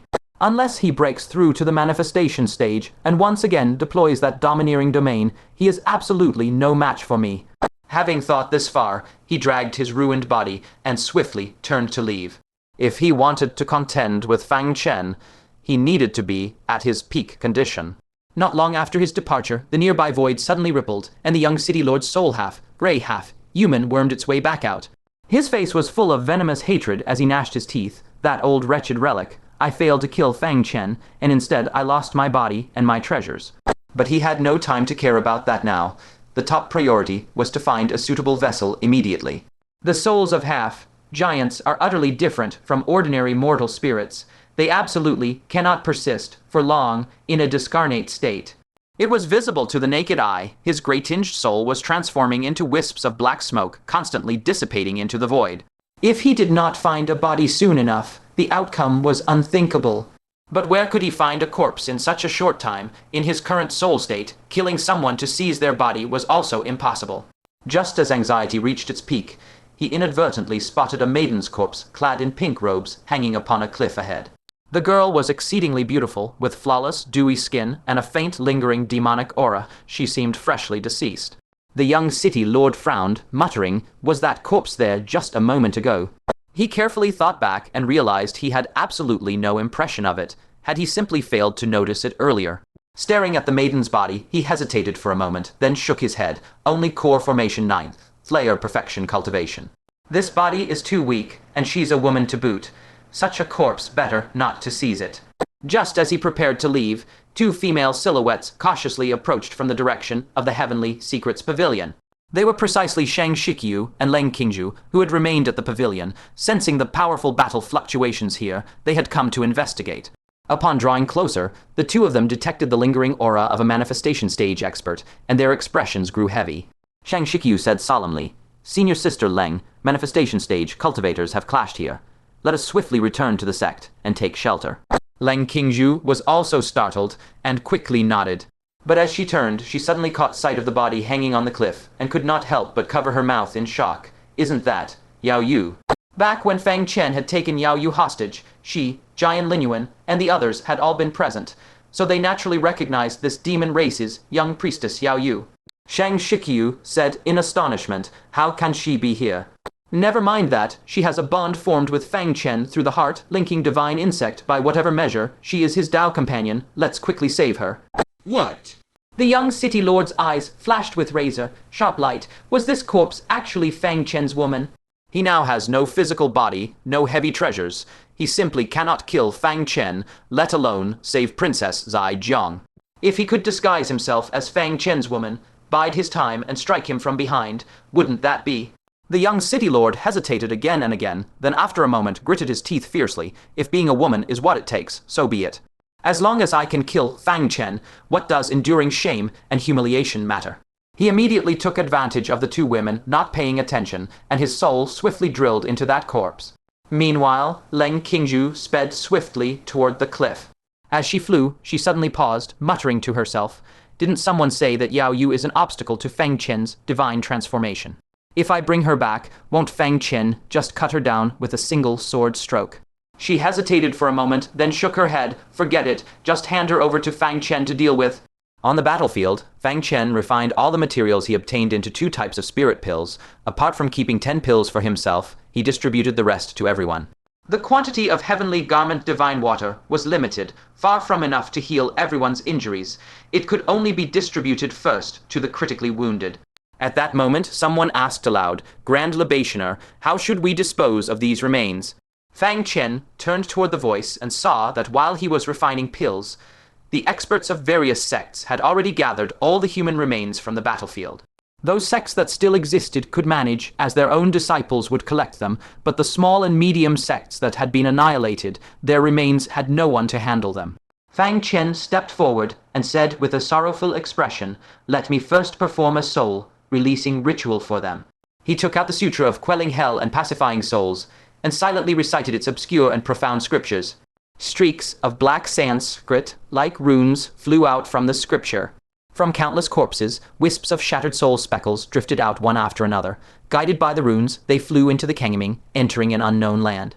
When the last wisp of soul speckle vanished, Fang Chen slowly closed the scripture, pressed his palms together, and murmured softly, "Thank you for guarding the mountains and river of Taicang with your lives. May you in your next life have no more calamity or pain, and enjoy peace for all eternity." He looked at the countless remains and said in a deep voice, "Grand Libationer, leave some people behind to build a mausoleum here. They deserve to be venerated by future generations for 10,000 generations." The Grand Libationer nodded slightly. "Liu Dao, Bai Xin, select some of the wounded who can no longer fight from each sect and stay behind to establish the Taicang mausoleum." Master Liu Dao and Bai Xin had also suffered not light injuries, but thanks to the aid of the heavenly garment divine water, their wounds had already recovered. The two immediately cupped their fists and set about organizing personnel. Fang Chen raised his head to look at the sky, reaching Black Pillar. After a moment of hesitation, he took out the moon mirror. Before heading to support Hunyuan Prefecture, he needed to confirm one last thing. the battle situation between the Black Sun King and Red Sleeve. If Red Sleeve was at a disadvantage and unable to keep the Black Sun King tied down any longer, then they would have to deal with the Black Sun King themselves. He immediately wrote on the moon mirror, "Get a good name, Red Sleeve, how is the battle going?" If Red Sleeve and the Black Sun King were locked in fierce combat, she would likely have no time to reply in the short term. Conversely, if Red Sleeve had slain the Black Sun King, she could quickly respond. Ding ding! The moon mirror immediately displayed a reply. Glasses, you won in taking Great Prefecture. Unbelievable. Clever as Red Sleeve was, she instantly understood that if Fang Chen had the leisure to inquire about the battle situation in the Heavenly Realm, it must mean the situation in Taicang Great Prefecture was completely stabilized, or even a great victory. Ha, Red Sleeve replied so quickly. Fang Chen's heart pounded fiercely, a surge of intense excitement welling up from the bottom of his heart. Could it be that Red Sleeve had slain the Black Sun King? But then he thought again, if Red Sleeve had succeeded, she would have sent a message on the moon mirror already. A trace of confusion arose in his heart, and he hurriedly sent a message. Get a good name. How is your situation with the Black Sun King? The Black Sun King had yet to appear on the battlefield, which clearly meant he was being held up by someone. But since Red Sleeve hadn't killed him, she should still be in the thick of battle. How could she have the leisure to reply? He grew more and more puzzled, completely unable to guess the current battle situation between the two. Just then, the other party's message popped out coldly. Glasses, I did not engage him. Thump. Fang Chen's heart suddenly skipped a beat, and his pupils rapidly dilated from shock. He wrote a message in disbelief. Get a good name. You didn't honor our agreement. Glasses, I'm at the Black Sun King's court, but the 5-star Giant King is not there. What? Fang Chen felt his hair stand on end. The 5-star Giant King had never descended, so it wasn't because Red Sleeve had held him back. Then where is it right now? An overwhelming sense of foreboding, like ice water, poured into his heart, sending chills throughout his entire body. Such a terrifying entity had been without restraint for so long. He abruptly raised his head to look at the distant sky, reaching Black Pillar, and immediately took out the heavenly monitoring mirror to investigate. But even after expanding the detection range to its limit, there was still not a single trace of the 5-star Giant King on that sky, reaching Black Pillar. An anxious expression appeared on Fang Chen's face. Could the Black Sun King have already silently descended to the continent? Then where is he at this moment? Is he in the heart of the continent, or at Kingly Mountain? Or has he already rushed to the Imperial Board of Astronomy and seized the prefecture-level teleportation array? His mind was in turmoil, and he had to take several deep breaths, forcing himself to calm down. It doesn't make sense. If the Black Sun King had descended, how could he sit idle and watch his Giant King and giants be annihilated? Or is it that he fears the Grand Libationer and deliberately entered Taicang Great Prefecture from an unknown place? But the only connection between Taicang Great Prefecture and the Black Sun King's court is clearly this one sky, reaching Black Pillar. Thinking of this, Fang Chen's expression suddenly froze. A huge question that had long been buried deep in his heart surfaced once again. That 2-star Giant King, able to freely shrink and enlarge, how exactly did he descend to Taicang Great Prefecture? At that time, the sky-reaching Black Pillar was placed inside Black Cloud Fort. According to the rules of the Heavenly Realm, he simply couldn't enter, let alone come down along the sky, reaching Black Pillar. Unless there is another sky reaching Black Pillar secretly connecting to Taicang Great Prefecture. At this possibility, his heart pounded wildly, and a layer of cold sweat instantly seeped down his back. If that is truly the case, doesn't it mean there is another giant descent point? Their ancient giants could descend at any moment, and perhaps some have already descended. He dared not make a sound, and without another word, he took out the small black bottle of the heart, Karma Venerable. Inside the bottle, the remnant soul of the hell-desolate beast was twisting and struggling in agony. Fang Chen grabbed it and pulled it out, his eyes icy cold, enunciating each word. Answer one question for me, and I will give you a swift death. The tortured, hell-desolate beast had long wished for death. It fixed Fang Chen with a venomous glare and rasped out a single word. Speak. Fang Chen coldly asked, I want to know, if you had not been released from the Tiger Demon Emperor's cave mansion, would Taicang Great Prefecture have had no sky, reaching Black Pillar? Only at this moment did he finally realize that he had overlooked a colossal problem. The Hell Desolate Beast was originally imprisoned in the Tiger Demon Emperor's cave mansion. It was him, Immortal Yunsheng, and Yan Daeon who had accidentally barged in and inadvertently released it, after which it released the sky, reaching Black Pillar. But if it had not been released back then, would the sky-reaching Black Pillar simply not exist? Looking throughout 10,000 years of history, every descent of ancient giants in Taicang Great Prefecture arrived as scheduled, with only one absence in between. How exactly did the ancient giants ensure that the Hell Desolate Beast they cast down to the lower realm could release the sky, reaching Black Pillar on schedule? Just like this Hell Desolate Beast before me, it had been sealed for so long that under normal circumstances, it could never have released the sky, reaching Black Pillar. Heh heh, ha ha hoo ha. The Hell Desolate Beast suddenly laughed, throwing its head back and roaring with laughter, the sound rough and unrestrained, as if mocking something fiercely. Fang Chen's face was stern. You don't want to taste torture again, do you? The Hell Desolate Beast stopped its laughter, a thick sneer on its face, and said with playful malice, Who told you that in Taicang Great Prefecture, I'm the only Hell Desolate Beast? What? Fang Chen's pupils violently constricted. All along, everyone had taken it for granted that there was only one such Hell Desolate Beast. But only now did he learn from its mouth that this was not the case. Didn't this mean that there were other Hell Desolate Beasts that could likewise release sky, reaching Black Pillars? And the fact that the two Star Giant King, able to shrink and enlarge, could descend freely, meant that the second sky-reaching Black Pillar had already been released long ago. The infernal Desolate Beast stared at him mockingly and spoke slowly. Taicang Grand Prefecture, as the weakest of the great states, is a necessary springboard for the ancient giants to seize. Once they occupy Taicang Grand Prefecture, they can use it as a base to launch campaigns against the other 8 states. Hence, for the other great states, only 2 infernal desolate beasts were deployed, one openly, and one lurking in reserve. But Taicang Grand Prefecture received a full deployment of 3 infernal desolate beasts. After I was suppressed, the second one awoke. Thus, both it and I, in succession, unleashed the sky, piercing Black Pillars. Fang Chen's heart plummeted. As expected, there was a second sky, piercing Black Pillar. He urgently asked, Where is the second sky, piercing Black Pillar? The infernal desolate beast chuckled coldly. I would have told you even without threats, because realizing it now is already far too late. It coldly raised a claw and pointed eastward. The second sky-piercing Black Pillar is in the far east. After pointing out the direction, it still fixed Fang Chen with a mocking gaze. With 2 sky-piercing Black Pillars attacking from both sides, I truly cannot imagine how your take in Grand Prefecture could possibly win. Ha-hoo-ha. Laughing, the infernal desolate beast suddenly froze.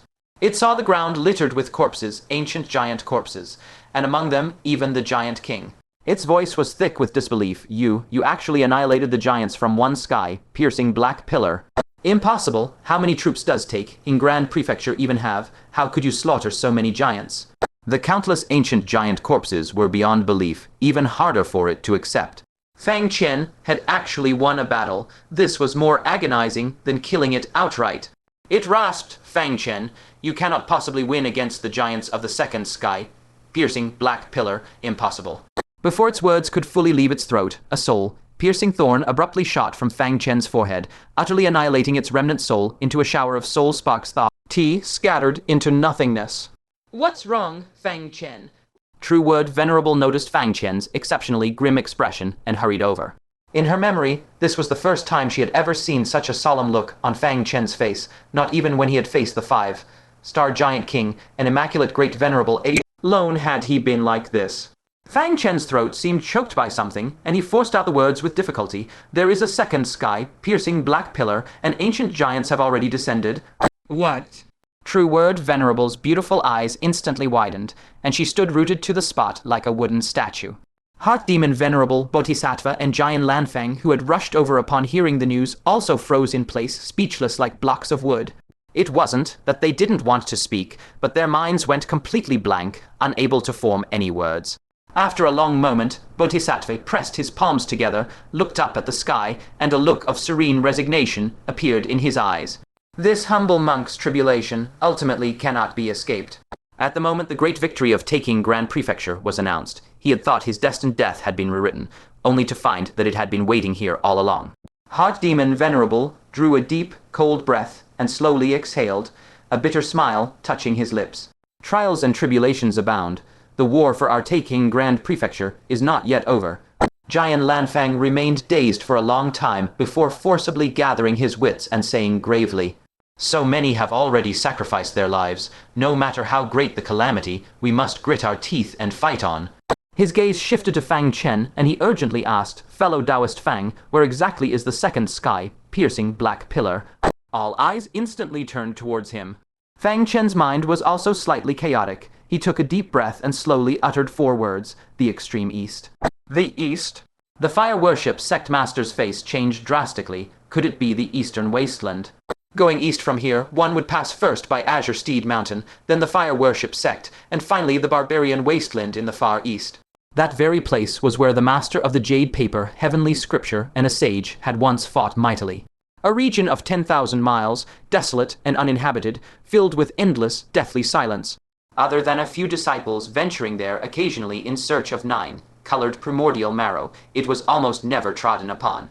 If a sky, piercing black pillar were truly hidden there, it would be entirely possible for it to remain undetected. The fire worship sect master's face stiffened. Not good. The fire worship sect is in grave danger. Once the giants descend, their first target will undoubtedly be the fire worship sect.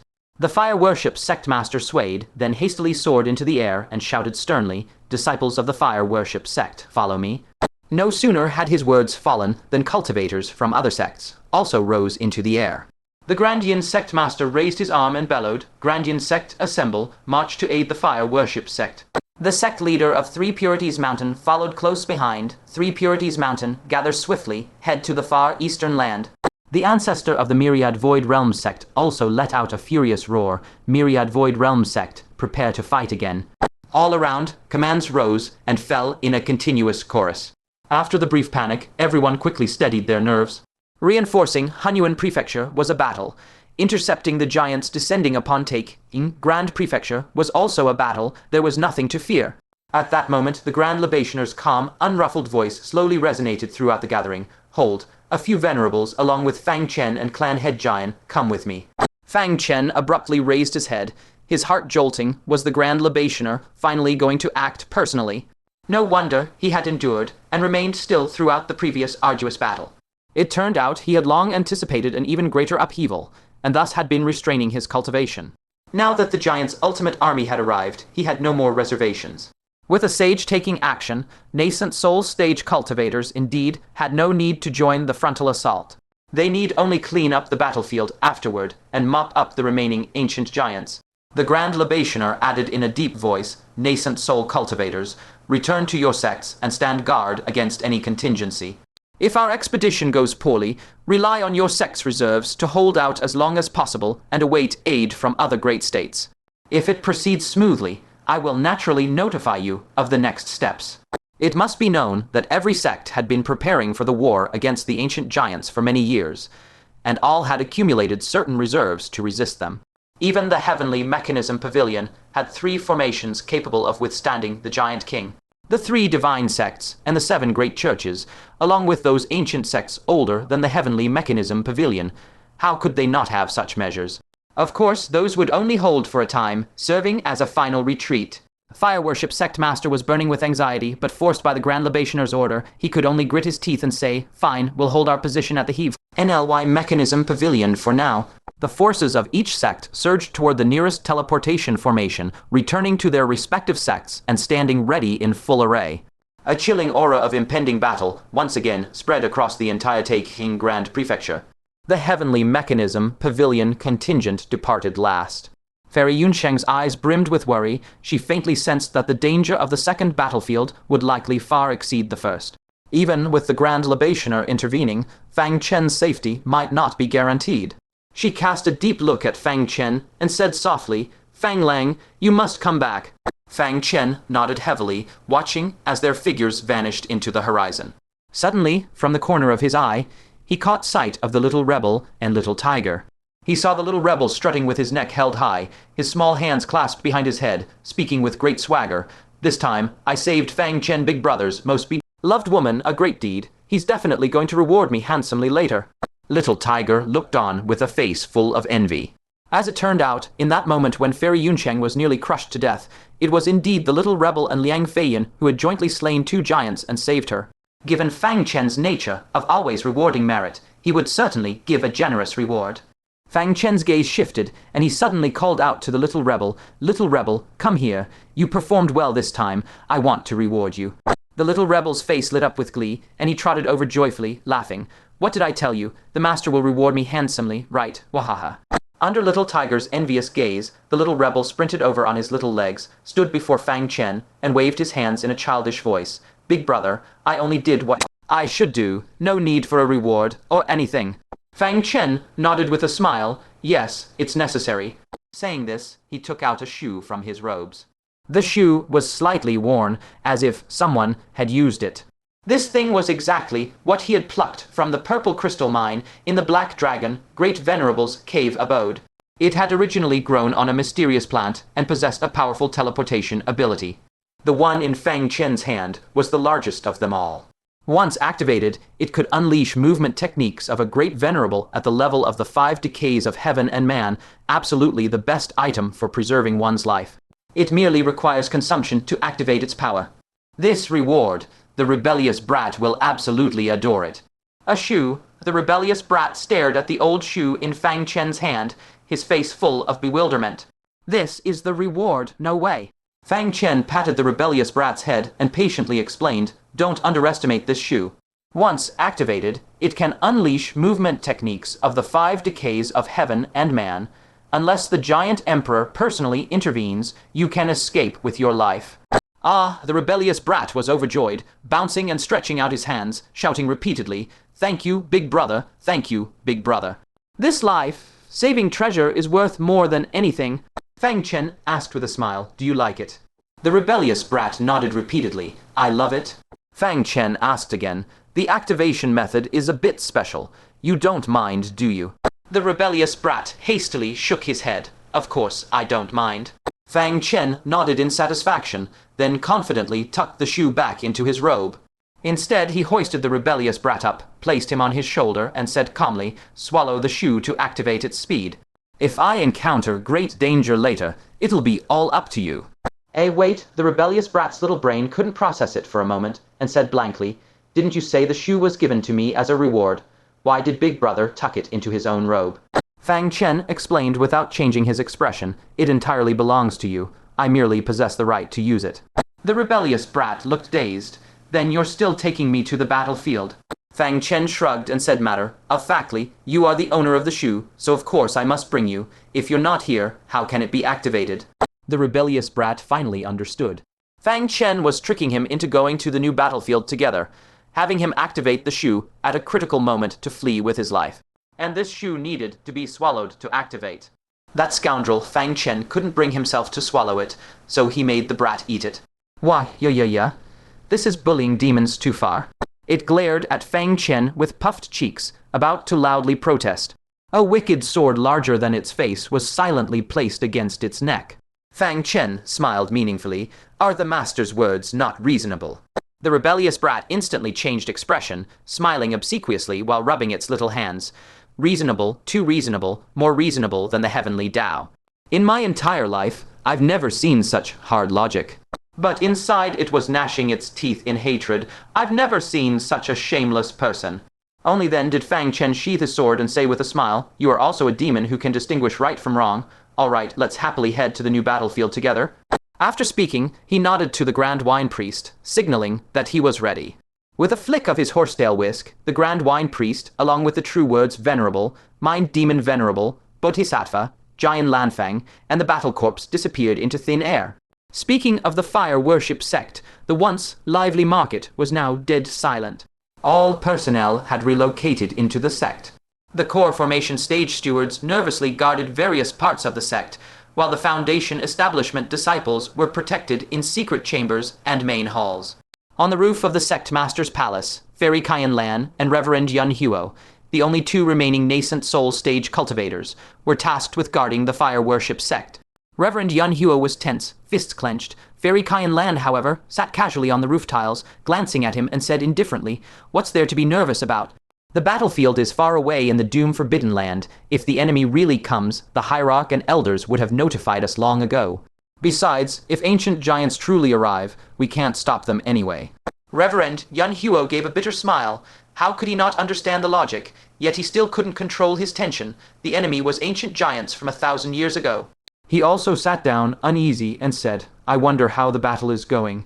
Fairy Cayenne Lan was very open-minded, letting out a melancholy sigh. Most likely we'll lose. How could we possibly defeat ancient giants? Saying this, a hint of regret flashed in her eyes. I should have been bolder and forced Yun Tianju to marry me. Then, as the pavilion master's wife, I would have beaten Fang Chen severely. That way, even if I die, I'd have no regrets.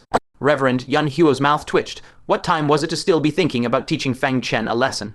That guy now could even slay deity transformation cultivators. He could only comfort her. What if we win? Then you could still become the pavilion master's wife. It wouldn't be too late.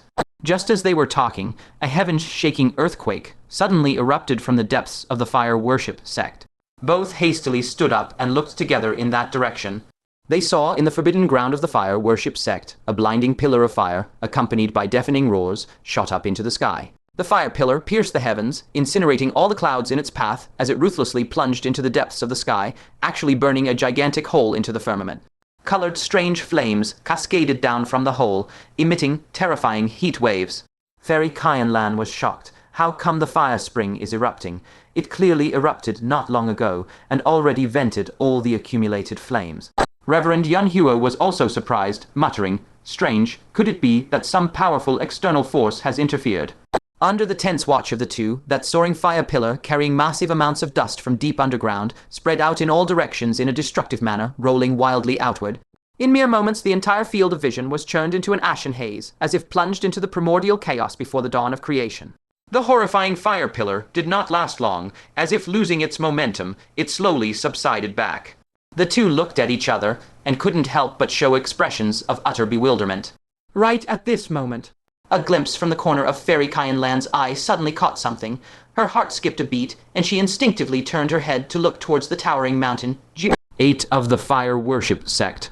She raised her delicate hand and pointed straight at the dense fog that had not yet dispersed, exclaiming, Senior brother, quick, look, what is that? Reverend Yun Huo was startled when she spoke, immediately focusing his gaze in the direction she pointed. But his face couldn't help but show deep confusion. He saw, deep within that gray, thick fog, 2 eerie stars of blood, red color hanging high. Reverend Yun Huo furrowed his brow and murmured, Stars, why are these stars moving? Before his words finished, alarm bells rang in his heart, and he cried out in shock, No, that thing, it's coming towards us. Wait, behind, there are other colored stars behind them. He focused his eyes, then realized with horror that behind those 2 blood, red stars, there was a vast, dense cluster of starlight of various colors trailing behind. Some were ghastly white like bones, some eerily purple, and others a cold, ghostly green. Among them some were solitary points of light, alone. A few were in pairs, tightly close together. There was even a spot where 3 points of light were clustered together. Those star-like points, like a river of stars, were densely packed and utterly countless. At this profoundly shocking moment, a series of rumbling thunderous booms, capable of making the earth tremble violently, sounded like ancient giant drums being beaten, growing clearer as they approached from afar. The oppressive boom, boom, boom sound was clearly something of unimaginably colossal size, taking heavy steps as it made its way over here. A thunderous realization exploded in Reverend Yun Huo's mind. He suddenly thought of a possibility, and once again looked at the bizarre starlight all over the sky, and his entire body began to tremble violently, like chaff in the wind. His pupils contracted to pinpoints, his body stiffened so much that he couldn't even lift a single finger. Beside him, Fairy Cayenne Lan's reaction was no better. She sharply gasped a chilling breath, feeling her mind go completely blank, her whole body frozen rigid with terror. At this moment, they finally knew what it was. It was the Giant Kings. One after another, Giant Kings. Among them were even 2 star Giant Kings and even 3 star Giant Kings that could crush everything. The gray fog between heaven and earth, stirred by the vibrations of those terrifying colossal beings walking, began to churn and sway violently like boiling water. As those soul-shaking footsteps grew heavier, the fog was gradually churned and rolled outward. Boom! when a footstep that seemed to shatter heaven and earth exploded like thunder from the ninth heaven right before the mountain gate of the fire worship sect. The sky-blotting dense fog was violently dispersed by an invisible colossal force. In the suddenly clear view, a giant king towering over 20 zhang, its entire body swirling with dark golden light, two blood, red stars prominently pulsing on its forehead, stood like a demon god cleaving the heavens, fiercely towering there. And beside him, one after another, silently emerged terrifying giant shadows, each equally over 20 zhang in height. Their indistinct, majestic forms stood in the faint mist, and the mere overwhelming aura they exuded was enough to make the very space of this region tremble on the verge of collapse.